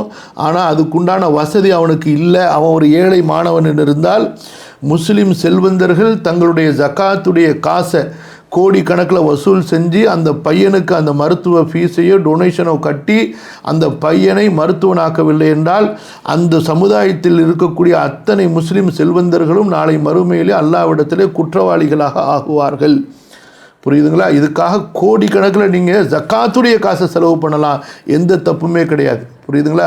ஆனால் நம்ம உம்மத்துக்கு எங்கெங்கே புத்தி இருக்குது, சரியான முட்டாள் கிறுக்கு சமுதாயமாக போயிடுச்சுங்க. அல்லாஹ் தான் பாதுகாக்கணும். அல்லாஹ் பாதுகாத்தவங்களை தவிர ஜக்காத்துடைய கான்செப்டே தெரியாமல் போயிட்டாங்க. பிச்சை போடுறத ஜக்காத்துன்னு நினச்சிக்கிட்டு இருக்கிறாங்க. அல்லாஹ் தான் பாதுகாக்கணும். தன்னுடைய பிள்ளைகள் படிக்கணும், எல்லாம் அவங்களுக்கு கோடி கணக்கில் எவ்வளோ வேணாலும் செலவு செய்வாங்க. ஏழை உதாரணத்துக்கு ஒரு இன்ஜினியரிங் படிப்பு படிக்கணும், எனக்கு மாதம் 1 லட்ச ரூபா செலவுக்கு ஃபீஸ் கட்டணும்னு சொன்னால், நீ எதுக்கு 1 லட்ச ரூபா செலவு பண்ணி கட்டுற? நீ போய் ஒரு ஆர்ட்ஸ் காலேஜில் போய் படிக்க வேண்டியதுன்னு. ஆனால் இவங்க பிள்ளைங்க மட்டும் போய் படிக்கலாம். எங்கே படிக்கலாம்? இன்ஜினியரிங் படிக்கலாம், லண்டனில் படிக்கலாம், அமெரிக்காவில் படிக்கலாம், ஐரோப்பாவில் படிக்கலாம், எங்கே வேணாலும் படிக்கலாம். அப்போ எந்த அளவு மட்டமான சிந்தனையில் இருக்காங்க பாருங்கள். தன்னிடத்தில் ஜக்காத்து காசு இருக்குது, லட்சக்கணக்கில் இருக்குது, கோடிக்கணக்கில் இருக்குது. அதற்கு தேவையானவன் இவனுக்கு இந்த காசை கொடுத்து நீங்கள் படிக்க வச்சிங்கன்னா நாளைக்கு நீங்கள் சமுதாயத்தில் ஒரு பெரிய செல்வந்தனை உருவாக்குகிறீர்கள். அவன் நாளைக்கு ஜக்காத்து கொடுப்பான், அவன் நாளைக்கு இந்த மாதிரி பிள்ளைங்களை உருவாக்குவான். இது போக இன்னொரு பக்கம் ஒரு கவலையான செய்தி என்னவென்றால், நம்ம இதையும் வருத்தத்தோடு சொல்கிறோம். அதாவது கஷ்டப்பட்டு பலருடைய உதவியால் படித்து வந்த மாணவர்கள் அவர்களை வறுமையிலிருந்து அல்லாஹ் செல்வந்தர்களாக ஆக்கியதற்கு பிறகு அவர்கள் தங்களை போன்ற ஏழையான மாணவர்களை மறந்து விடுகிறார்கள். இதுவும் ஒரு கவலையான ஒரு நிலைமையாக இருக்குது. ஸோ இது எல்லாமே நம்ம இடத்துல மாறணும். புரியுதா? அல்லாஹ் போதுமானவன். இதுவே ரொம்ப பெருசாக போச்சு போல இருக்குது. அடுத்தது இன்ஷா அல்லாஹ் கேள்வி எது வந்தால் கேளுங்க. ஓரளவுக்கு அவருக்கு புரிஞ்சிருக்குன்னு நினைக்கிறேன். சரி, இதுக்கு என்ன தீர்வு அப்படின்னு சொன்னால் அது மட்டும் சுருக்கமாக சொல்லிடுறேன். நம்பர் 1, நிறைய இஸ்திக்ஃபார் செய்யுங்க. நம்பர் 1. நம்பர் 2, அல்லாஹ்விடத்தில் நிறைய துவா கேளுங்க. யா அல்லாஹ் எனக்கு கல்வியில் ஆர்வப்படுத்தி கொடு, ரப்பி ஜித்னி இல்மா. அது எல்லாத்துக்கும் உள்ளது தான் அது. நம்பர் 2. நம்பர் 3, இந்த ஆர்வத்தை உங்களுக்கு குறைக்கக்கூடிய கெட்ட சகவாசங்கள், தொடர்புகள், பொம்பளை பிள்ளைங்களுடைய தொடர்பு, அதே போல் வீணான நண்பர்களுடைய தொடர்பு, அதே போல் ஊர் சுற்றுற நண்பர்கள், அங்கே எங்கே கூட்டிகிட்டு போயிட்டு வெட்டியாக பொழுதை கழிக்கிறவங்க, இவங்களுடைய தொடர்புகளை உடனடியாக அறவே முடிச்சிருங்க. அதே போல் உங்களுக்கு தேவையில்லாத சோஷியல் மீடியாக்களுடைய தொடர்புகள், இதை எல்லாத்தையுமே உடனடியாக நிறுத்திடுங்க. அதுக்கு பிறகு கல்வியில் முன்னேறிய நம்முடைய முன்னோர்கள் இருக்காங்கல்ல, அதே போல் இந்த கல்விக்காக வேண்டிய பல பெரிய தியாகங்களை செய்தவர்கள், அவர்களுடைய வரலாறுகளை படிங்க. அவங்க எப்படிலாம் கல்விக்காக படித்தாங்க, எவ்வளோலாம் கஷ்டப்பட்டாங்க என்ற அந்த கல்வியாளர்களுடைய வரலாறுகளை படிங்க. இன்ஷா அல்லாஹ் நீங்கள் கண்டிப்பாக மாறுவீங்க. அல்லாஹ் மாற்றுவான். இதில் முதலாவது விஷயம் என்னென்னா, எங்கே நமக்கு ஹலாலே இல்லை, நாம் எந்த இடத்துல சுற்றிலுமே ஒரு ஆபத்தான ஒரு நிலையாக இருக்குது என்ற ஒரு கட்டம் வரும் பொழுது, அப்போ எப்படி நமக்கு ஹிஜ்ரத்தோ, அதே போல் அவங்க சொல்கிற மாதிரி எங்களுக்கு இந்த அளவுக்கு இருந்தால் போதும், இவ்வளோ பெரிய ஒரு குழப்பத்தில் நம்ம போய் சிக்கிற வேணாம் அப்படி என்று அவங்க போகலாம். ஆனால் அந்த காலகட்டம் இல்லை, இப்போ நம்ம இருக்கக்கூடிய காலகட்டம். கண்டிப்பாக நம்ம போராடினால் எல்லா சூழ்நிலைகளிலும் இந்த தீனை நம்ம பின்பற்றலாம், இந்த தீனை மக்களுக்கு நம்ம கொண்டு போய் சேர்க்கலாம். புரியுதா? அந்தளவு சோர்வடையக்கூடிய ஆஹிரு ஜமானுக்கு நம்ம இன்னும் போகலை. புரியுதா? ஆஹிரு ஜமானுடைய ஒரு கட்டத்தில் இருக்கிறோமே தவிர முழுக்க முழுக்க ஆஹிரு ஜமான் வந்து விட்டது என்ற ஒரு நிலை இல்லை. சரியா? அதனால் இப்படிப்பட்ட ஒரு பலவீனமான ஒரு எண்ணமோ நம்பிக்கையோ தளர்வோ வந்துவிடக்கூடாது. ரசூல் ஸல்லல்லாஹு அலைஹி வஸல்லம் என்ன சொல்கிறார்கள்? இன்னல்லாஹ யுஹிப்பு மஆலியல் உமூர். அல்லாஹு தஆலா எல்லா காரியங்களிலும் மிக உயர்ந்ததை விரும்புகிறான். வயக்ரஹு சஃப்ஸாஃபஹா, காரியங்களில் மட்டமானதை தாழ்ந்ததை அல்லாஹு தஆலா வெறுக்கிறான் என்று. அது எல்லாவற்றுக்கும் பொதுவான பொருத்தமான ஒன்று. புரியுதா? அதே போல் ரசூலுல்லாஹி ஸல்லல்லாஹு அலைஹி வஸல்லம் சொல்கிறார்கள், இது சஹீஹ் முஸ்லிமுடைய அறிவிப்பு, உங்களிலே ஒருவர் ஒரு காரியத்தை செய்தால் இன்னல்லாஹ யுஹிப்பு இதா அமில அஹதுக்கும் அமலன் அன் யுத்கினஹு, உங்களிலே ஒருவர் ஒரு காரியத்தை செய்தால் அவர் அதை மிக சரியாக இத்கான் என்று சொன்னால் ரொம்ப பெஸ்ட்டாக, ரொம்ப நுணுக்கமாக, துல்லியமாக அதை மிகச்சரியாக செய்ய வேண்டும் என்று அல்லாஹு தஆலா விரும்புகிறான். நீங்கள் எந்த காரியத்தை செய்தாலோ அதை ரொம்ப திருத்தமாக சரியாக செய்யுங்கள் என்று அல்லாஹு தஆலா உங்களிடம் எதிர்பார்க்கிறான், விரும்புகிறான். இப்போ அதனால் ஒரு மூமின் கல்வியை படிக்கும்போதும் சரி, ஏதோ இதை படித்தோம், நான் பாஸ் ஆனேன், நான் எனக்கு ஒரு வேலை கிடைக்கும், அவ்வளோதான், இந்த மாதிரியான ஒரு எண்ணத்தில் அவர் அந்த கல்வியை படிக்கவே கூடாது. மாறாக இந்த கல்வியில் நான் எதை சாதிக்க முடியும், இந்த கல்வியை கொண்டு இதிலிருந்து தனித்துவத்தை நான் எப்படி பெற முடியும், இந்த கல்வியை அடுத்த கட்டத்திற்கு நான் எப்படி கொண்டு போய் சேர்க்க முடியும் என்ற ஒரு நிலைப்பாடு, இந்த கல்வியை அடுத்து புதுமையாக இதில் நான் என்ன செய்ய முடியும் என்பதைத்தான் அடிப்படையாக வைத்து ஒரு மாணவரும் சரி, ஒரு ஆசிரியரும் சரி, ஒரு கல்வியாளரும் சரி பயணிக்க வேண்டுமே தவிர, ஏதோ என்னுடைய வாழ்வாதாரம் நிறைவேறுது போதும் என்ற அடிப்படையில் அறவே இருக்கக்கூடாது. இது சம்மந்தமாக இப்போ தான் ஒரு சில நாட்களுக்கு முன்னாடி அழகான ஒரு கட்டுரை படித்தேன்.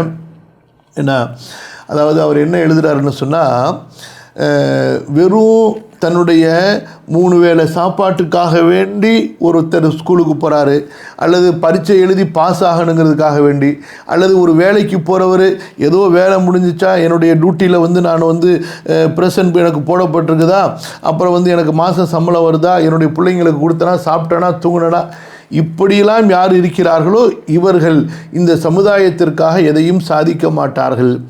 இதற்கு மேலாக யார் எந்த பொறுப்பில் இருந்தாலும் இதை நான் எப்படி சரியாக செய்வது, சிறப்பாக செய்வது என்ற அந்த ஒரு தேடலில் இருக்கிறார்களோ, உறுதியில் இருக்கிறார்களோ, அவர்கள்தான் இந்த உம்மத்துக்காக எதையாவது சிறப்பாக செய்ய முடியும். புரியுதுங்களா? அதனால் மூமின்கள் கல்வியிலையும் சரி, தங்களால் முடிந்த அளவு எந்த ஒரு துறையில் சென்றாலும் சரி, அதனுடைய சிறப்பான ஒரு நிலையை எட்ட வேண்டும் என்பது முயற்சி செய்வது, இது அவர்களுக்கு அவர்களுடைய மார்க்கம் வழிகாட்டி இருக்கக்கூடிய அழகிய வழிமுறைகளில் ஒன்று. புரியுதுங்களா? அதே நேரத்தில் துன்யாவுடைய மோகத்துக்காக, வெறும் காசு பணத்தினுடைய வளத்திற்காக வேண்டி என்று கல்வி கற்றுக்கொள்ளப்படுவதை அல்லாஹ்வுடைய மார்க்க விரும்பலை. அப்படி ஆக்கப்படுவதையும் அல்லாஹ்வுடைய மார்க்க விரும்பலை. காசு தேவை, வளமான வசதியான வாழ்க்கை இருந்தால் அல்ஹம்துலில்லாஹ், அது தப்பு கிடையாது. ஆனால் அதற்கெல்லாம் அப்பாற்பட்ட ஒன்று கல்வி. கல்வியை கொண்டு எவ்வளவோ நம்ம சாதிக்க வேண்டி இருக்கிறது, சமுதாயத்துக்கு நன்மைகளை செய்ய வேண்டியிருக்கிறது. அதற்கு எடுக்கப்படக்கூடிய சிரமங்கள், அதற்கு செய்யப்படக்கூடிய செலவுகளுக்கு ஏற்ப நீங்கள் அதை கொண்டு துன்யாவை ஈட்டுறது தப்பு கிடையாது. ஆனால் அதுதான் நோக்கம் என்பதற்காக ஆகிவிடக்கூடாது. புரியுதுங்களா? அப்போ விஷயம் என்னன்னு சொன்னால், இந்த குர்ஆன் நமக்கு எல்லா விஷயங்களிலும் உயர்ந்ததை காட்டுகிறது. அதே போல தான் கல்வியுடைய விஷயங்கள்லையும். சரியா? அப்போ அந்த கல்வியில் ஒவ்வொரு முஸ்லீமும் தங்களால் முடிந்த அளவு சிறந்ததையும் உயர்ந்ததையும் பெற வேண்டும், அடைய வேண்டும், அதை மக்களுக்கு கொடுக்க வேண்டும், அதற்கான வழியை லேசாக்கி கொடுக்க வேண்டும் என்று முயற்சி செய்யணும். அதாவது தாழ்வு மனப்பான்மையோ அல்லது பணிவு என்ற அடிப்படையில் இது போதும், அல்லது நாங்கள் உலகத்தில் போனால் ஃபித்னாவுக்கு ஆளாயிடுவோம், அப்படி தங்களை தாங்களே பயந்து கொண்டு தங்களை தாங்களே சோர்வடைய செய்கிறது, அது சிறந்த வழிமுறை அல்ல. ஒரு சின்ன ஒரு உதாரணம் சொல்லி இதை முடிக்கிறேன். அதாவது நான் கொஞ்ச நாளைக்கு முன்னாடி கூட சான்றோர் பாடசாலையில் அதை பற்றி பேசி உங்களுக்கு ரெக்கார்டு கூட போட்டிருப்பேன். முடிஞ்சால் அதனுடைய லிங்கை திரும்ப அனுப்புகிறேன். ஃபுதைல் இப்னு இயாத் ரஹ்மத்துல்லாஹி அலைஹி என்று ஒரு பெரிய தபுஉ தாபிஈ, பெரிய அறிஞர், வணக்கசாலி. அதே போல் அப்துல்லாஹ் இப்னுல் முபாரக் என்ற ஒரு பெரிய தபுஉ தாபிஈ, மார்க்க பெரிய ஆலிமு, பெரிய முஜாஹிது, மிகப்பெரிய ஒரு கல்விமானு. அதாவது ஹதீஸ்களை அறிஞர்களுக்கெல்லாம் அமீருல் முஃமினீன் ஃபில் ஹதீஸ், அந்த மாதிரியான ஒரு பட்டம் பெற்றவர்கள். எல்லா ஹதீஸ்களை, ஃபிக்ஹுகளை, ஞானக்கலை எல்லா அறிஞர்களுக்கும் ஆசிரியர் என்ற ஒரு பெரிய தகுதி உடையவங்க. இவர் என்ன செய்வாருன்னா, மக்காவுக்கு ஹஜ்ஜுக்கு போகும்போதெல்லாம் பெரிய அளவான வியாபார சாமான்களை எடுத்துகிட்டு போவார். அப்போ ஃபுதைல் இப்னு இயாத் ரஹ்மத்துல்லாஹி அலைஹி, இந்த ஃபுதைல் இப்னு இயாத் மாதிரி நூற்றுக்கணக்கான இறை வணக்கசாலிகளுக்கு அப்துல்லா இப்னு முபாரக் ரஹ்மத்துல்லாஹி அலைஹி மாதாந்திரம் செலவுகள் கொடுத்துக்கிட்டு இருப்பாங்களாம். நீங்கள்லாம் இபாதத்தில் நிம்மதியாக இருங்க, துன்யாவை பற்றி கவலைப்படாதீங்கன்னு சொல்லி. அப்போ ஃபுதைல் இப்னு இயாத் ரஹ்மத்துல்லாஹி அலைஹி அப்துல்லா இப்னு முபாரக் ரஹ்மத்துல்லாஹி அவங்களிடத்தில் கேட்குறாங்க, என்னப்பா அப்துல்லா, எங்களுக்கெல்லாம் நீ வந்து உபதேசம் பண்ணுற, துன்யாவை பற்றி கவலைப்படாதீங்க, ஈபாதத்தில் இருங்க, கல்வியில் இருங்க அப்படின்னு உபதேசம் பண்ணுறீங்க. ஆனால் நீ மக்காவுக்கு ஹஜ்ஜுக்கு வரும்போதெல்லாம் எக்கச்சக்கமான வியாபார சாமான்களை குராசான்லேருந்து அள்ளிட்டு வந்து இங்கே மக்கால வியாபாரம் பண்ணுறியப்பா, என்னப்பா இது அப்படின்னு சொல்லிட்டு. புரியுதுங்களா? அந்த கவுலையும் உங்களுக்கு நான் எடுக்கிறேன். அதில் 3 விஷயங்களை சொல்லுவாங்க. அதாவது அல்லாஹும்ம ஸல்லி அலா நபியினா முஹம்மத். ஃபுதைல் இப்னு இயாத் கேட்குறாங்க, அன்த தஅமுருனா பிஸ்ஸுஹ்தி வத்தகல்லுலி வல்புல்கதி ونراك تأتي بالبضائع كيف ذا؟ قال يا أبا علي إنما أفعل ذا لأصون وجهي وأكرم عرضي وأستعين به على طاعة ربي. சொல்கிறார்கள், அதாவது ஃபுதைல் அவர்களே, இதை நான் ஏன் செய்கிறேன் என்றால் என்னுடைய கண்ணியத்தை பாதுகாப்பதற்காக, அதுபோன்று என்னுடைய கண்ணியத்தை, அதாவது என்னுடைய மான மரியாதையை நான் கண்ணியப்படுத்துவதற்காக, என்னுடைய இறைவனை வணங்குவதற்கு இதன் மூலமாக நான் உதவி பெறுவதற்காக, என்னுடைய இறைவனை வணங்குவதற்கு இதன் மூலமாக, அதாவது உதவி பெறுவதற்காக. இது ஒரு கூற்றா. இன்னொரு கூற்று என்ன சொல்கிறாங்கன்னா, அடுத்து பாருங்க, வலா அரா லில்லாஹி ஹக்கன் இல்லா சாரஅது இலைஹி ஹத்தா அகூம பிஹி. அதாவது அல்லாஹு தாலாவிற்கு இந்த இடத்தில் செலவு செய்தால் பிரியம் என்று நான் எங்கே அறிவேனோ, அல்லாஹ்வுடைய ஒரு ஹக்கு எங்கே நான் பார்ப்பேனோ உடனே அந்த இடத்தில் செலவு செய்வதிலே நான் விரைந்து விடுவேன். இப்படிப்பட்ட ஒரு வசதி என்னிடத்தில் இருக்கணும், அப்போதான் அல்லாஹ்வுடைய ஹக்குகளை நிறைவேற்ற முடியும் என்பதற்காக வேண்டிதான் நான் ஒரு வியாபாரம் செய்கிறேனே தவிர வேறு எதற்காகவும் அல்ல என்று ஃபுதைல் இப்னு இயாத் ரஹ்மத்துல்லாஹி அலைஹி அவங்களுக்கு தங்களுடைய அந்த வியாபாரத்தினுடைய அந்த நோக்கத்தை சொல்கிறாங்க. ஃபுதைல் இப்னு இயாத் சொல்கிறாங்க, மா ஹஸனதா இதா தம்மதா.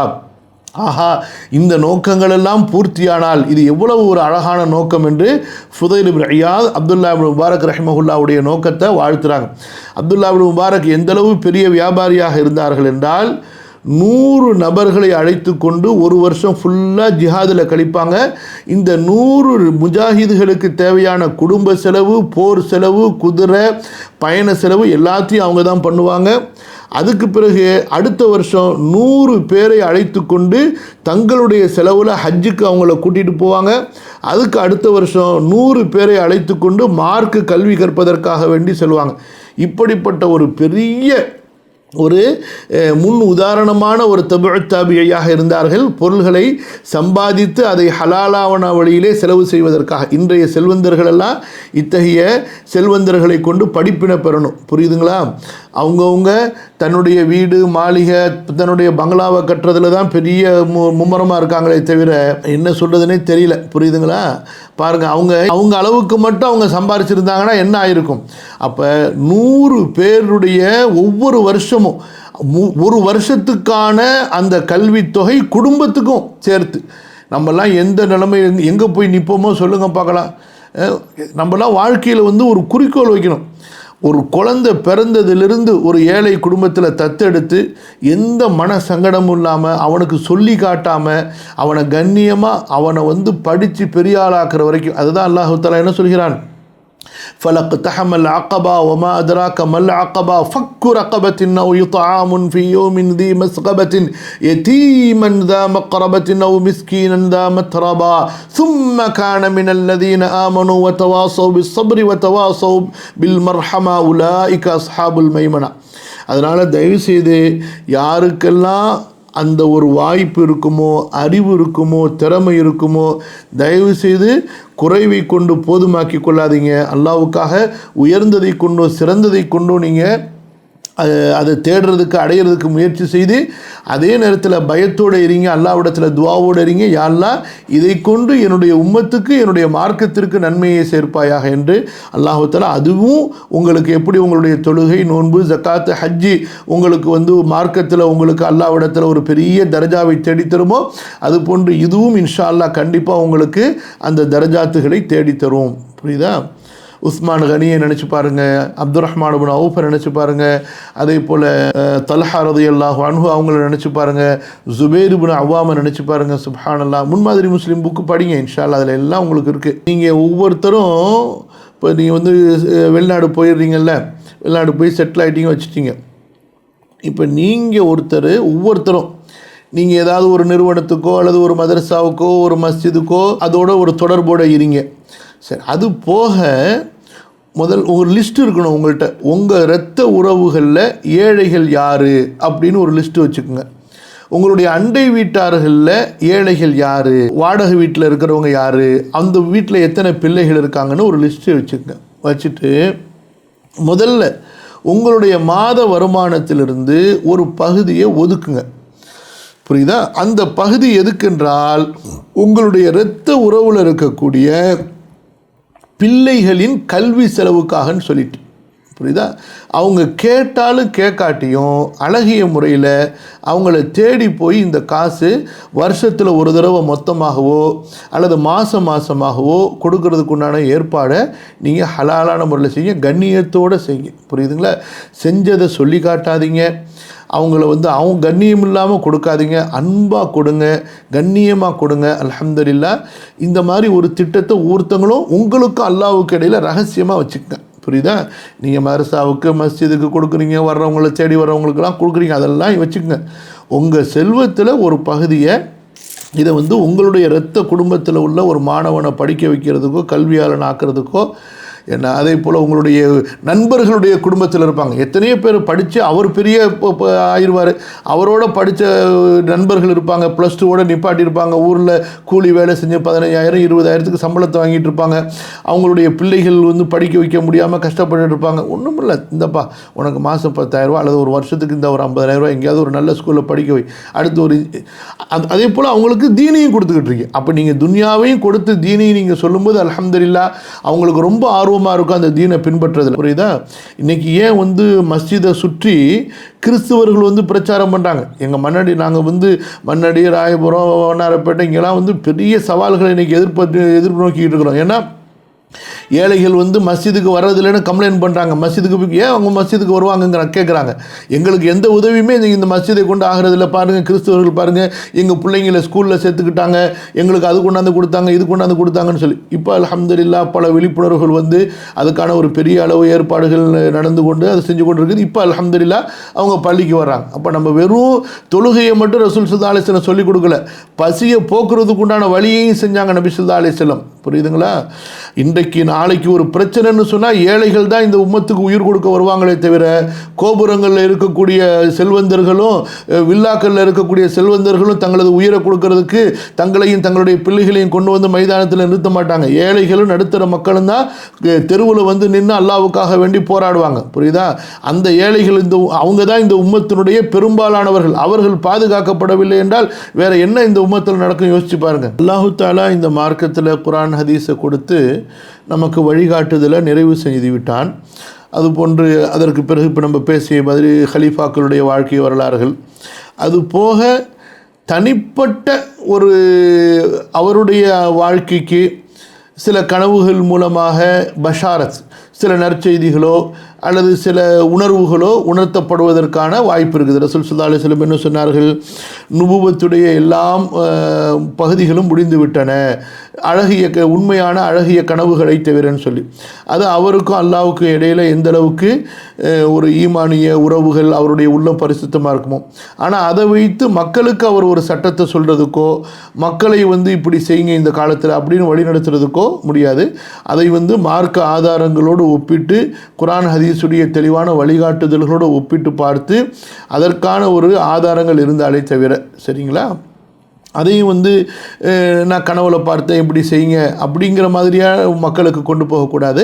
ஆனால் அது ஒரு ஆதாரத்தின் மூலமாக அதாவது உறுதி செய்யப்பட்டால் அந்த ஆதாரத்தை சொல்லி செயலை கொண்டு மார்க்க ரீதியான நன்மைகள் என்ன ஏற்படும் என்பதை கொண்டு மக்களுக்கு நம்ம விளக்கலாமே தவிர, நான் எனக்கு கனவுல பார்த்தேன், கனவுல இப்படி சொன்னாங்க அதனால் நீங்கள் இப்படி செய்யுங்க அப்படிங்கிற மாதிரி கொண்டு போய் செல்லப்படும். ஆனால் அப்போ ஒவ்வொருத்தங்களுக்கும் அது ஒரு பெரிய ஒரு வழி திறந்து விடப்பட்டதாயிடும். அதுக்கு மார்க்கத்தில் அனுமதி கிடையாது. மற்றபடி தன்னுடைய தனிப்பட்ட வாழ்க்கையில் ஏதாவது சில வழிகாட்டுதல்கள் கிடைக்குமா என்றால் கண்டிப்பாக கிடைக்க வாய்ப்பு இருக்குது. முபஷிராத் என்று சொல்வார்கள். எனக்கு ஷாஃபி மதம் படிச்சிருக்கிறேன். ஆனால் அதாவது பொதுவாக பொதுவுடைய சட்டம் என்னவென்றால், நம்ம அதாவது முகம் அதுபோன்று கையினுடைய விரல்களுடைய நுனிகளிலிருந்து முழங்கை வரை, அப்புறம் தலைக்கு மசாஜ் செய்கிறது, 2 கால்களையும் கரண்டை கால் வரை. இதில் ஒரு சொட்டு அளவுக்கு தண்ணி சொட்டிட்டாலே அல்ஹம்துலில்லாஹ் அதை கழுகியதாக ஆகிடும். புரியுதுங்களா? தண்ணி தொட்டு தடவுறது இல்லை, ஓரளவுக்கு ஒரு சொட்டு 2 சொட்டு தண்ணி தொட்டிட்டாலே அது கழுகுன சட்டத்தில் வந்துடும். புரியுதுங்களா? இப்போ அந்த முடிவெற்ற கடையில் இருக்கக்கூடிய அந்த மாதிரியான அந்த பாட்டிலை வச்சு ஸ்ப்ரே பண்ணி அவங்க கழுகும் பொழுது கண்டிப்பாக தண்ணி சொட்டிரும் என்று இருந்தால் அது 2 மதுஹபுக்குமே ஜாயிஸானது தான், அதில் ஒன்றும் பிரச்சனை கிடையாதாம். அல்ஹம்துலில்லாஹ். இது இன்ஷால்லா நான் பிறகு சொல்கிறேன் ஜி. பொதுவாக இது எவ்வளோ தான் படித்தாலும் இந்த இஃப்திலாஃபுகள் தொடர்ந்து மனசை குழப்பிக்கிட்டு தான் இருக்குது. பேங்க்குக்கு வாடகைக்கு விடுறது, ஏடிஎம்முக்கு வாடகைக்கு விடுறது, ஏடிஎம்முக்கு வாடகைக்கு விடுறது ஒன்று தான், பேங்க்குக்கு வாடகைக்கு விடுறது ஒன்று தான்.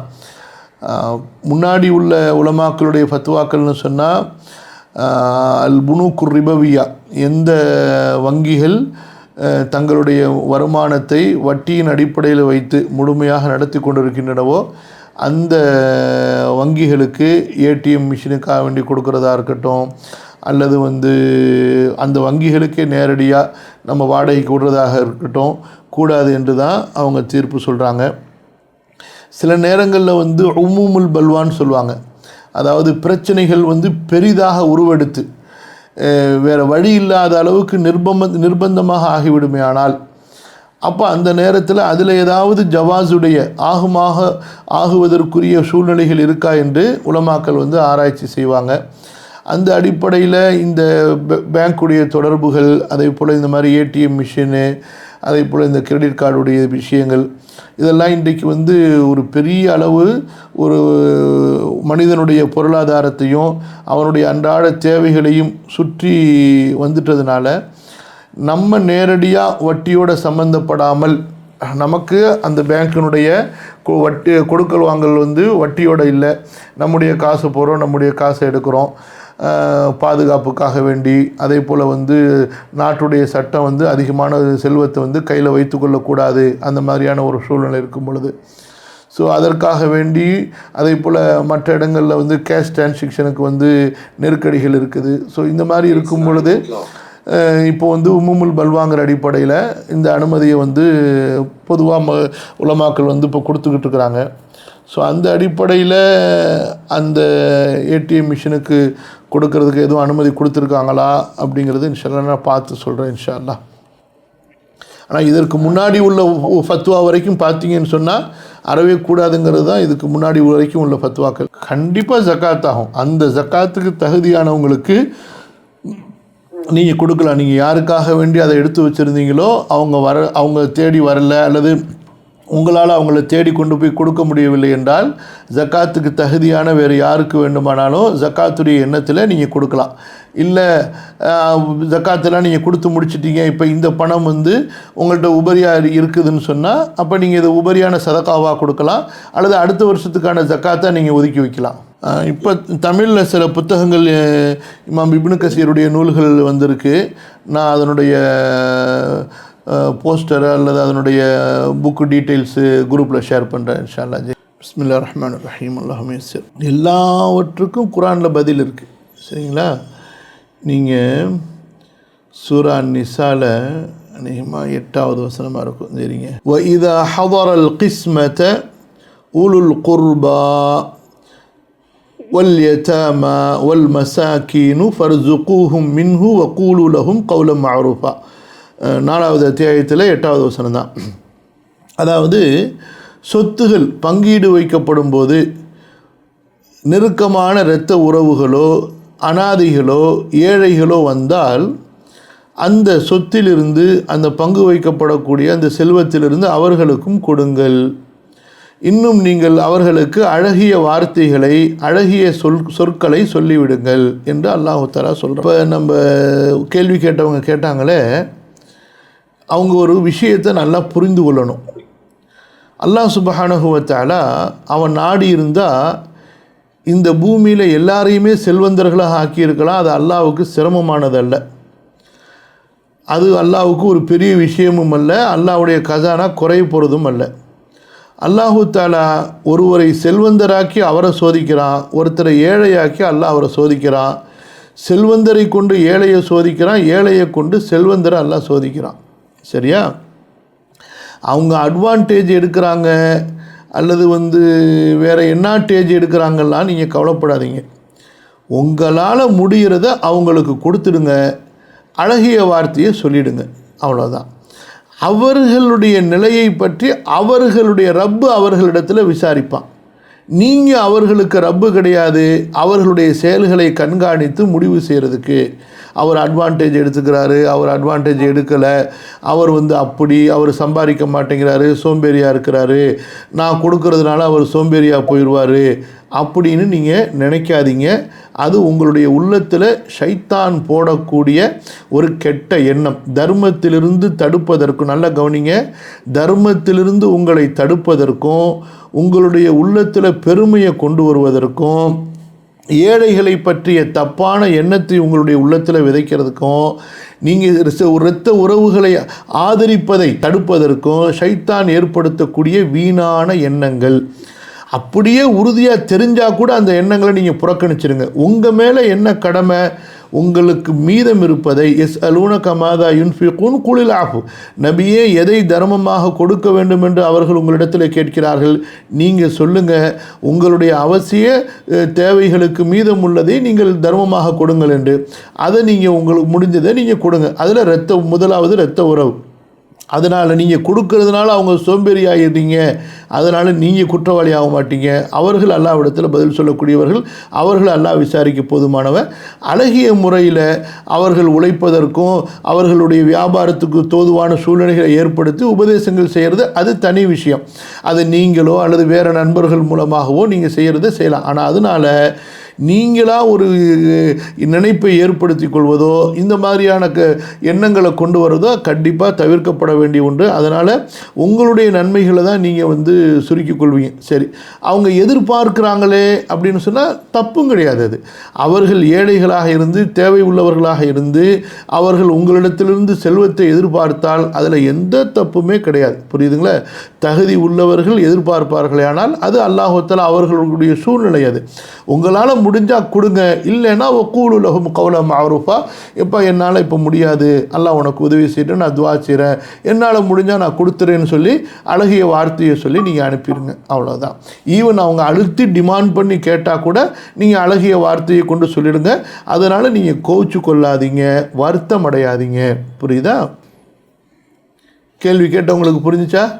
ஜக்காத்தை பொறுத்த வரைக்கும் நீங்கள் அதை முன்கூட்டி கொடுக்கறது ரொம்ப சிறந்தது, அல்லது அதனுடைய நேரத்தில் கொடுக்கறது சிறந்தது. இப்போ உதாரணத்திற்கு நீங்கள் ரமதான் டு ரமதான் நீங்கள் கணக்கு வைப்பவர்களாக இருந்தால் அடுத்த ரமதானில் நீங்கள் ஜக்காத்து கொடுக்க வேண்டியதை அந்த ரமதான் வருவதற்கு முன்பு இருந்தே நீங்கள் கொடுக்க ஆரம்பிச்சிடலாம். அந்த ஜக்காத்துடைய நியத்தோட இந்த ஜக்காத்திலிருந்து நான் கொடுக்குறேன் அப்படிங்கிற அந்த ஒரு குறித்து வைத்து கொள்வதோட அந்த நியத்தோடையும் சரி, அதே போல் குறிப்பிடக்கூடிய அந்த விஷயத்தை நீங்கள் மனசில் அல்லது ஒரு குறிப்பேட்டிலேயே நீங்கள் குறித்து வச்சுக்கொள்ளணும்.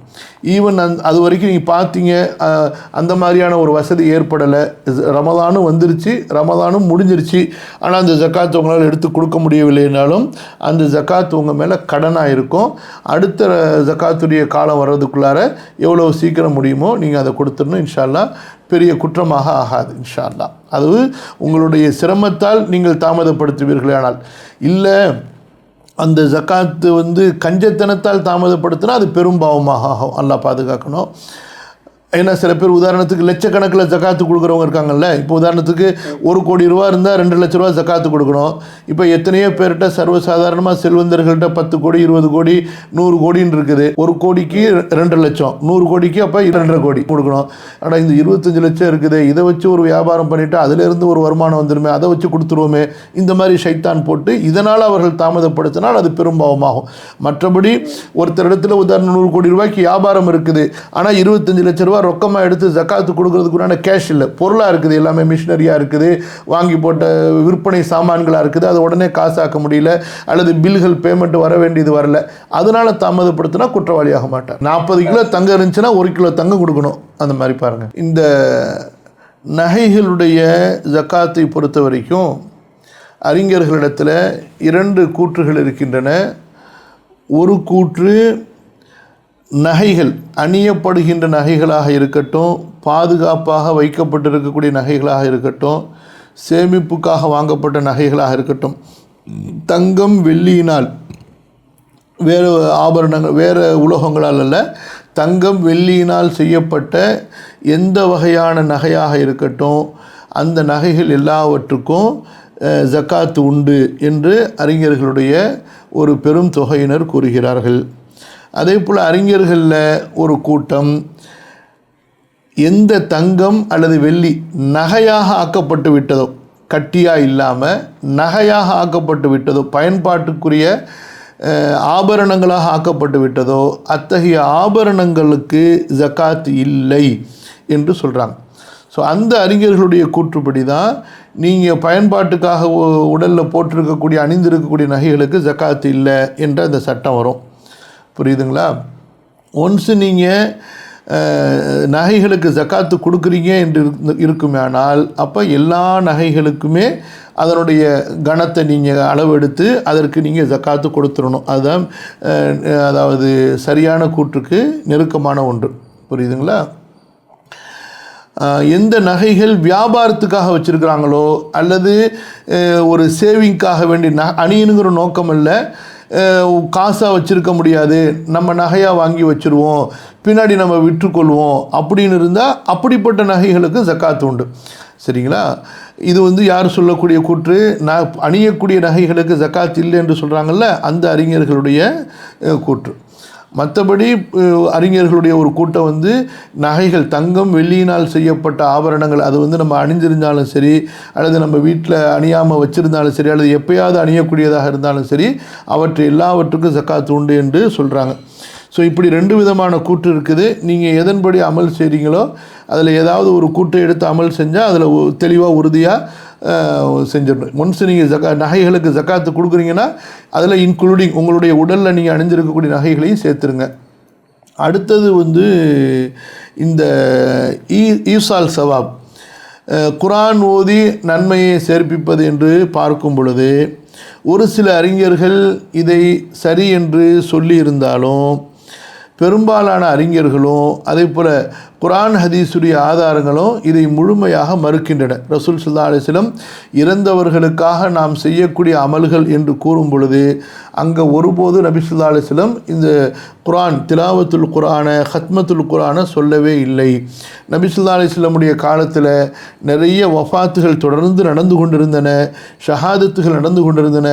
ஒருபோதும் ரசூல் ஸல்லல்லாஹு அலைஹி வஸல்லம் இறந்தவர்களுக்காக குரான் திலாவா செய்து அந்த நன்மையை சேர்ப்பித்தார்கள், ஈசால் சவாப் செய்தார்கள், ஹத்மத்துல் குரான் செய்தார்கள் என்பதாக ஒரு ஹதீஸில் கூட, ஒரு பலவீனமான ஹதீஸில் கூட கிடையவே கிடையாது. புரியுதுங்களா? அதனால் இது பின்னால் காலத்தில் பொய்யான மிக மிக பலவீனமான ஹதீஸுகளை கொண்டு அல்லது ஹதீஸுகளை தவறாக புரிந்து கொண்டு உருவாக்கப்பட்ட ஒரு சடங்கு. அதனால தான் பெரும்பாலான அறிஞர்கள் இதை மறுக்கிறாங்க. ஸோ இதுவும் ஒரு காரணம். இதை இன்று ஒரு தொழிலாக ஆக்கப்பட்டு விட்டது, ஒரு சடங்காக ஆக்கப்பட்டதற்கும். அதனால் யார் நீங்கள் குரான் ஓதுறீங்களோ அது அந்த நன்மை உங்களுக்கு சேரக்கூடியது. அல்லாஹ்வுக்காக நீங்கள் ஓதுறீங்க, மற்ற யாருக்காகவும் அல்ல.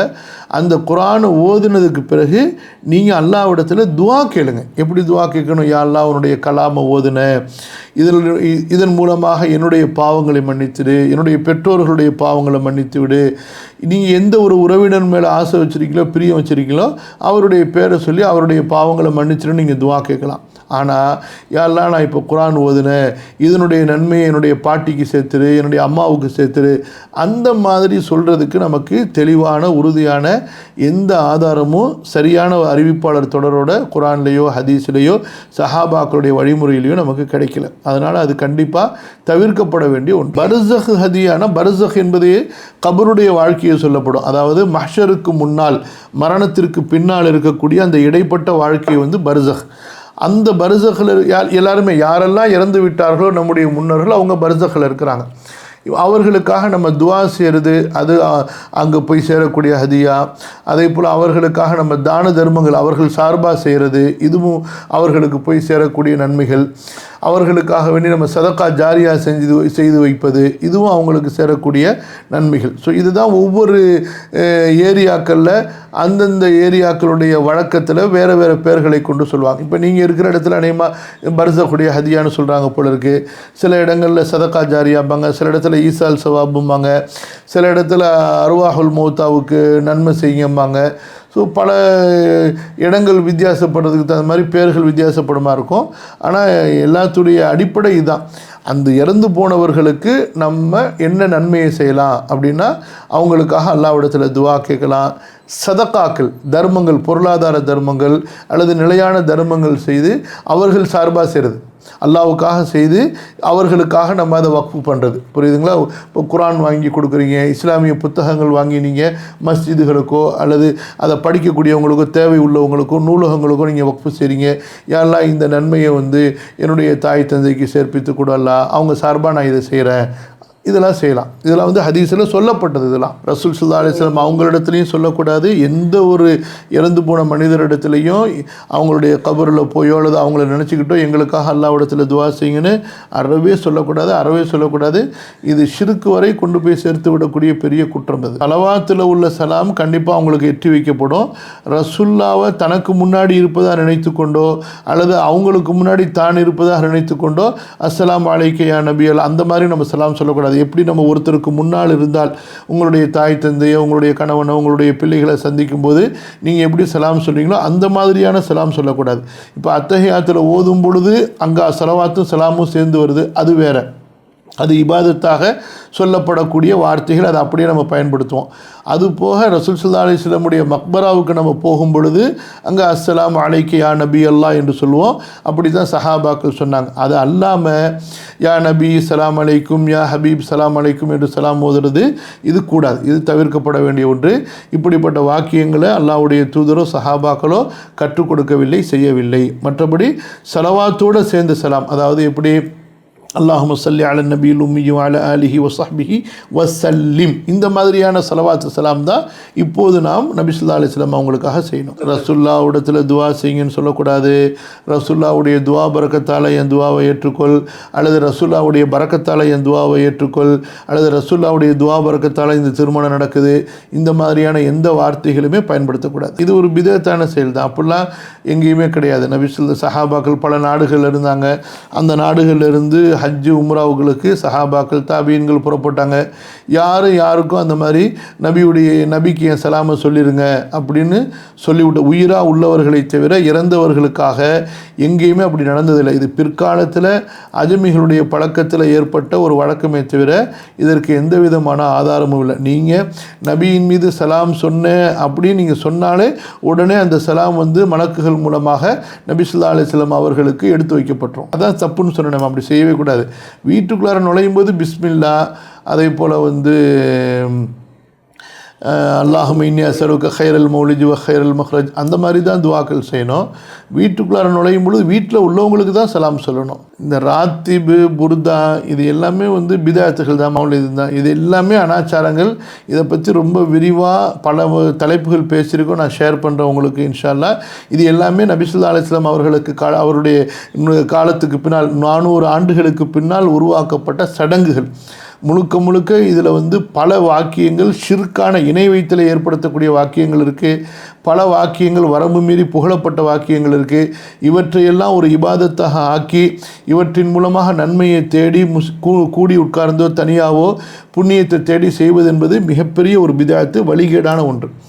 ஆமாம், கண்டிப்பாக தவிர்க்கப்பட வேண்டிய ஒன்று. நீங்கள் நஃபிலான தொழுகை தொழுங்க, குரான் ஓதுங்க, திக்ர் செய்யுங்க, ஸலவாத் ஓதுங்க, தான தர்மங்கள் செய்யுங்க. இதுதான் ரசூல் ஸல்லல்லாஹு அலைஹி வஸல்லம் அவர்கள் நமக்கு கற்றுக் கொடுத்த வணக்க வழிபாடுகளை தவிர இந்த மாதிரியான இந்த மௌலூது, மீலாது, அதே போல் கத்தம், அதே போல் இந்த ராத்துபு ஓதுறது, இதெல்லாம் பிற்காலத்தில் உருவாக்கப்பட்ட சடங்குகள். இது அவற்றின் அறவே நம்ம செய்யக்கூடாது. இதுதான் பிதாத்து. பிதாத்துனா என்ன? ஜினா, திருடுறது, இதெல்லாம் பாவம். பிதஅத்துனா என்ன? பார்ப்பதற்கு நன்மையாகவும் ஆனால் நபி ஸல்லல்லாஹு அலைஹி வஸல்லம் அவர்கள் காட்டி கொடுக்காத, கற்றுக் கொடுக்காததாகவும் இருக்கும். அதுதான் பிதஅத்து. அது செய்யக்கூடாது. பெரும் பாவத்தில் கடுமையான ஒன்று. அது லீஸ்ங்கிறதுக்கு சில அர்த்தங்கள் ஒரு இடங்களுக்கு தகுந்த மாதிரி மாறுபடுது. சில இடங்களில் பொதுவான வாடகையை லீஸுன்னு சொல்கிறாங்க. சில இடங்களில் வந்து ஒரு தொகையை கொடுத்துடுறது, நம்ம அதை விட்டுட்டு போகும் பொழுது அந்த தொகையை மொத்தமாக அவங்க திருப்பி கொடுத்துருவாங்க. ஸோ அந்த மாதிரியான ஒரு லீஸாக இருந்தால் கூடாது. அதாவது நீங்கள் செய்கிற அந்த பிஸ்னஸில் ரிஸ்க்கு லாபமாகவும் இருக்கலாம் அல்லது நஷ்டமாகவும் இருக்கலாம், அது வேறு விஷயம். அந்த இடத்தை அந்த நிர்வாகத்தை நீங்கள் பயன்படுத்துனதுக்கு இவங்களுக்கு நீங்கள் என்ன செஞ்சீங்க? அதை நீங்கள் கடைசியில் இந்த ஒரு 10 லட்ச ரூபாயை கொடுத்துட்டு அதை நீங்கள் இனாமாக பயன்படுத்திட்டு திரும்ப நீங்கள் கொடுத்த 10 லட்ச ரூபாயை வாங்கிட்டு போயிட்டீங்களே. கூடாதுங்கிறதுக்கு தான் நெருக்கமானது, அது தவறு தான். அல்லாஹ்விடத்தில் அவனுடைய பொருட்டால், அவனுடைய அழகிய திருப்பெயர்களின் பொருட்டால், அவனுடைய உயர்வான பண்புகளின் பொருட்டால் தான் துவா கேட்கணுமே தவிர யாருடைய பொருட்டை கொண்டும், எந்த ஒன்றுடைய பொருட்டை கொண்டும் அல்லாஹ்விடத்தில் துவா கேட்கக்கூடாது. அல்லாஹ்வுக்காக செய்யப்பட்ட அமல்களை சொல்லி அல்லாஹ்விடத்தில் துவா கேட்கலாம். அது அல்லாஹ்வை கொண்டு வசீலா தேடுறது. இப்போ உதாரணத்துக்கு ரப்பனா இன்னனா சமிஅனா முனாதியன் யுனாதி லில் ஈமானி அன் ஆமினு பிரப்பிக்கும் ஃபஆமன்னா ரப்பனா ஃபக்ஃபிர் லனா துனூபனா வகஃபிர் அன்னா சய்யிஆத்தினா வதவஃபனா மஅல் அப்ரார். யா அல்லாஹ், ஈமானின் பக்கம் அழைக்கக்கூடிய அழைப்பாளரை நாங்கள் செவியுற்றோம், நாங்கள் ஈமான் கொண்டோம், ஆகவே எங்களது பாவங்களை மன்னிப்பாயாக. அதே போல் ரப்பனா வத்தபஅன ரசூல ஃபக்துப்னா மஅஷ் ஷாஹிதீன். யா அல்லாஹ், நாங்கள் ரசூலை பின்பற்றினோம், ஆகவே எங்களை சாட்சியாளர்களில் எழுதிக் கொள்வாயாக. ஸோ இந்த மாதிரி நாம் அல்லாஹ்வுக்காக செய்த அமல்களை சொல்லி அல்லாஹ்விடத்தில் துவா கேட்கலாம். அந்த குகையில் போய் மாட்டிக்கிட்ட 3 பேர் என்ன செய்கிறாங்க? யா அல்லாஹ், நான் வந்து ஒரு அடிமையை வச்சுருந்தேன், அவர் போயிட்டார், அவருடைய காசு இருந்துச்சு, அதை வச்சு நான் வந்து ஆடு வாங்கினேன், அது இவ்வளவு ஆடுகளாயிருச்சு, அவர் வந்து திரும்ப கேட்டார், நான் அதை அப்படியே அவர் உனக்காக வேண்டி அவர்கிட்ட கொடுத்துட்டேன், நான் அவர் எனக்காக எதையுமே விட்டுட்டு போல, நான் இதை உனக்காக செஞ்சுருந்தா எனக்கு நீ இந்த கஷ்டத்தை நீக்கு. ஒருத்தர் சொல்கிறார், என்னுடைய பெற்றோருக்காக வேண்டி நான் இந்த அளவுக்கு பணிவாக அன்பாக நடந்துக்கிட்டேன், அவங்களுக்கு உணவளிக்காமல் நான் யாருக்கும் உணவளிக்க மாட்டேன், எனது மனைவி மக்களுக்கு. யா அல்லாஹ், ஒரு நாள் இப்படி நடந்துருச்சு, யா அல்லாஹ், இதை நான் உனக்காக செஞ்சுருந்தா எனக்கு இந்த கஷ்டத்தை நீக்கு, எங்களுக்கு இந்த கஷ்டத்தை நீக்கு. ஒருத்தர் சொல்கிறார், இந்த மாதிரி ஒரு என்னுடைய சாச்சாவுடைய ஒரு மகள் இருந்தால் எனக்கு ரொம்ப பிரியமாக இருந்துச்சு, அவளை அடையணும்னு நான் முயற்சி பண்ணேன், ஆனால் அவள் எனக்கு தன்னை உரிமை வழி கொடுக்கல, ஒரு வறுமை ஏற்பட்டுச்சு, அந்த நேரத்தில் அவள் என்னிடத்தில் உதவி தேடி வந்தா, அப்போ நான் அவளை அடையணும்னு ஆசைப்பட்டேன், அவள் வறுமையினால் தன் மேலே எனக்கு உரிமையை கொடுத்தா, நான் அப்போ அவளை அடைய ஆசைப்படும் பொழுது அல்லாஹ்வை பயந்துக்கன்னு சொன்னால், உடனே உன்னுடைய பயத்தால் நான் விட்டுட்டேன், யா அல்லாஹ், இதை நான் உனக்காக செஞ்சுருந்தா எங்களுடைய இந்த கஷ்டத்தை நீக்குன்னு சொல்லி. ஸோ இந்த மாதிரி அல்லாஹ்விடத்தில் அல்லாஹ்வுடைய அழகிய பெயர்கள், அழகிய பண்புகள், அவனுடைய பொருட்டால் தான் நமக்கு துவா கேட்கணும். அவனுக்காக செய்த தூய்மையான அமல்களை சொல்லி நம்ம அல்லாஹ்விடத்தில் துவா கேட்கலாம்.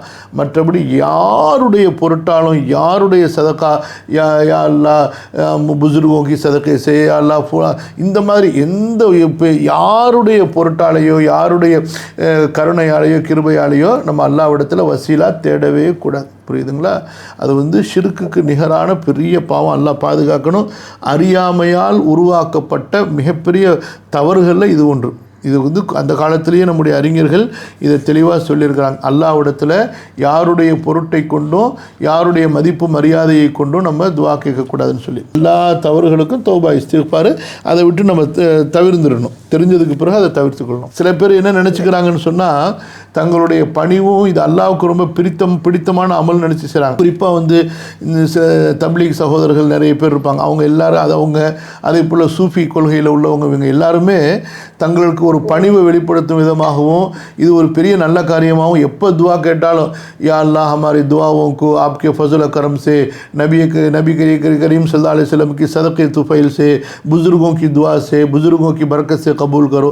ஸோ இதை வந்து சர்வசாதாரணமாக்கிட்டாங்க. குறிப்பாக தரிகால உள்ளவங்க வந்து அவன் பெரியார்களுடைய பொருட்டால் அவங்க ஒரு லிஸ்ட்டே வச்சுருப்பாங்க. அவ எங்கேருந்து ஹஜ்ரத் அலி ரலியல்லாஹு அன்ஹுலேருந்து ஆரம்பமாகி ஹசன் பஸ்ரி கீழேருந்து அங்கே வரைக்கும் இன்ன ஷேகுடைய பொருட்டால், இன்ன ஷேகுடைய பொருட்டால், இன்ன ஷேகுடைய பொருட்டால், இப்படி துவா கேட்குறதுக்கு பேர் மகத்தான துவான்னு அவங்க பேர் வச்சுருக்கிறாங்க. புரியுதுங்களா? மகத்தான வசீலான்னு சொல்லி. அல்லாஹ் அக்பர். மகத்தான வசீலான என்ன? அல்லாஹ்வுடைய திக்ர்களை சொல்லி துவா கேட்குறது தான் மகத்தான வசீலா. கடைசியில் இன்றைக்கி இப்படி ஆக்கி வச்சுட்டாங்க. இதுக்காக வேண்டி தௌபா இஸ்திக்ஃபார் செய்யணும். தெரிஞ்ச உடனே கண்டிப்பாக இதை விட்டு தவிர்த்துக்கிறோம் இன்ஷா அல்லாஹ். அதான் இவங்க பொருட்டால் எங்களுடைய பாவங்களை மன்னிச்சிடலான்னு துவா கேட்குறதா? நபி ஸல்லல்லாஹு அலைஹி வஸல்லம் பேரையே மென்ஷன் பண்ண முடியாதுங்கும்போது அதுக்கப்புறம் அலி ரலியல்லாஹு அன்ஹு, ஃபாத்திமா ரலியல்லாஹு அன்ஹா, ஹசன் ஹுசைன் ரலியல்லாஹு அன்ஹுமா, அவங்க பேரெல்லாம் எப்படி சொல்ல முடியும்? ஷியாக்கள் இருக்காங்கல்ல, அவர்களுடைய வழிகேடுகளில் ஒன்று ரசூல் ஸல்லல்லாஹு அலைஹி வஸல்லம் அவங்களோட சேர்த்து அலி ரலியல்லாஹு அன்ஹு, ஃபாத்திமா ரலியல்லாஹு அன்ஹா, ஹசன் ஹுசைன் ரலியல்லாஹு அன்ஹும் அவங்கள ஹைலைட் பண்ணுறது. இப்போ அவர்களை விட உண்மையாக அலி ரலியல்லாஹு அன்ஹு அவங்களையும், அதே போல் ஃபாத்திமா ரலியல்லாஹு அன்ஹா அவர்களையும், ஹசன் ஹுசைன் ரலியல்லாஹு அன்ஹும் அவங்களையும் நேசிக்கக்கூடியவங்க தான் அஹ்லு சுன்னா நாம் இன்ஷா அல்லாஹ். புரியுதுங்களா? இந்த கூட்டம் இருக்குது, ஷியாக்கள் கூட்டம். இவர்களில் பல வகையான வழிகேடுகள் இருக்கின்றன. அதில் முத்துனவங்க யாருன்னு சொன்னால் அலி ரலியல்லாஹு அன்ஹு அவங்கள அல்லாஹ்னே சொல்கிறவங்க. ரசுல்லாவை கூட ரசுல்லான்னு சொல்லிட்டு அலி ரலியல்லாஹு அன்ஹு அவங்கள அல்லாஹ்வுடைய ஸ்தானத்தில் உயர்த்துறவங்க. அதே போல் ஹசன் ஹுசைன் ரலியல்லாஹு அன்ஹுமாவை அல்லாஹ்வுடைய ஸ்தானத்தில் உயர்த்துறவங்க அதிகமான பேர். அதனால தான் அவங்க ஷியாக்களுடைய வீடுகளை நீங்கள் பார்த்தீங்கன்னா, போராக்கள் ஷியாக்களுடைய வீடுகளில் யா ஹசன், யா ஹுசைன், யா அலின்னு போட்டிருப்பாங்க. இது மிகப்பெரிய வழிகேடு. நம்ம கண்டிப்பாக ஹசரத் அலி ரலியல்லாஹு அவங்களுடைய கண்ணியம், மதிப்பு, மரியாதை, அன்பு எல்லாம் இருக்கணும். ஆனால் அவங்களுடைய பொருட்டால் துவா கேட்கணும் என்பதோ, அதே போல் ஹசன் ரலியல்லாஹு அவங்களுடைய பொருட்டால், ஹுசைன் ரலியல்லாஹு அவங்களுடைய பொருட்டால் துவா கேட்கணும் என்பதோ இது பெரிய வழிகேடு. புரியுதுங்களா? அவங்கள நேசிக்கணும், அவங்களுக்காக நம்ம துவா கேட்கணுமே தவிர அவங்க பொருட்டால் அல்லாஹ்விடத்தில் ஒருபோதும் துவா கேட்கக்கூடாது. நாம் எப்படி அல்லாஹ்வுடைய கருணையின் பக்கம் தேவை உள்ளவர்களோ அதே போல தான் அவர்களும் அல்லாஹ்வுடைய கருணையின் பக்கம் தேவை உள்ளவர்கள்.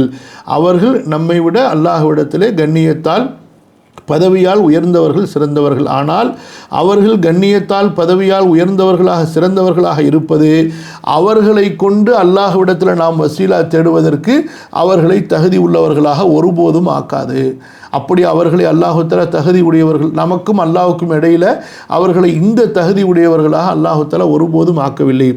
இவர்களை விட உயர்ந்த நபிமார்களையே அல்லாஹ் தஆலா ஆக்கவில்லை என்று இருக்கும் பொழுது கண்டிப்பாக இவர்களும் அந்த தகுதிக்குரியவர்களாக அல்லாஹ்விடத்தில் ஆக்கப்படவில்லை.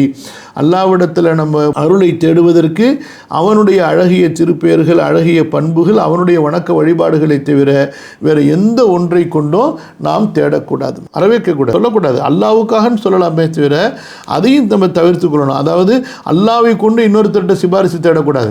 அல்லாஹ் மிக உயர்ந்தவன், பொதுவாக என்னுடைய தவறை மன்னிச்சிருங்க அப்படின்னு தான் நம்ம சொல்லணும். அந்த வளையலுக்கு சொந்தக்காரங்க யார்கிட்ட கொடுத்தாங்களோ, கொடுக்கும்போது அவங்க ஹயாத்தாக இருக்கும்போது அன்பளிப்புன்னு சொல்லி கொடுத்துருந்தா அது யாருக்கு கொடுத்தாங்களோ அது அன்பளிப்பு.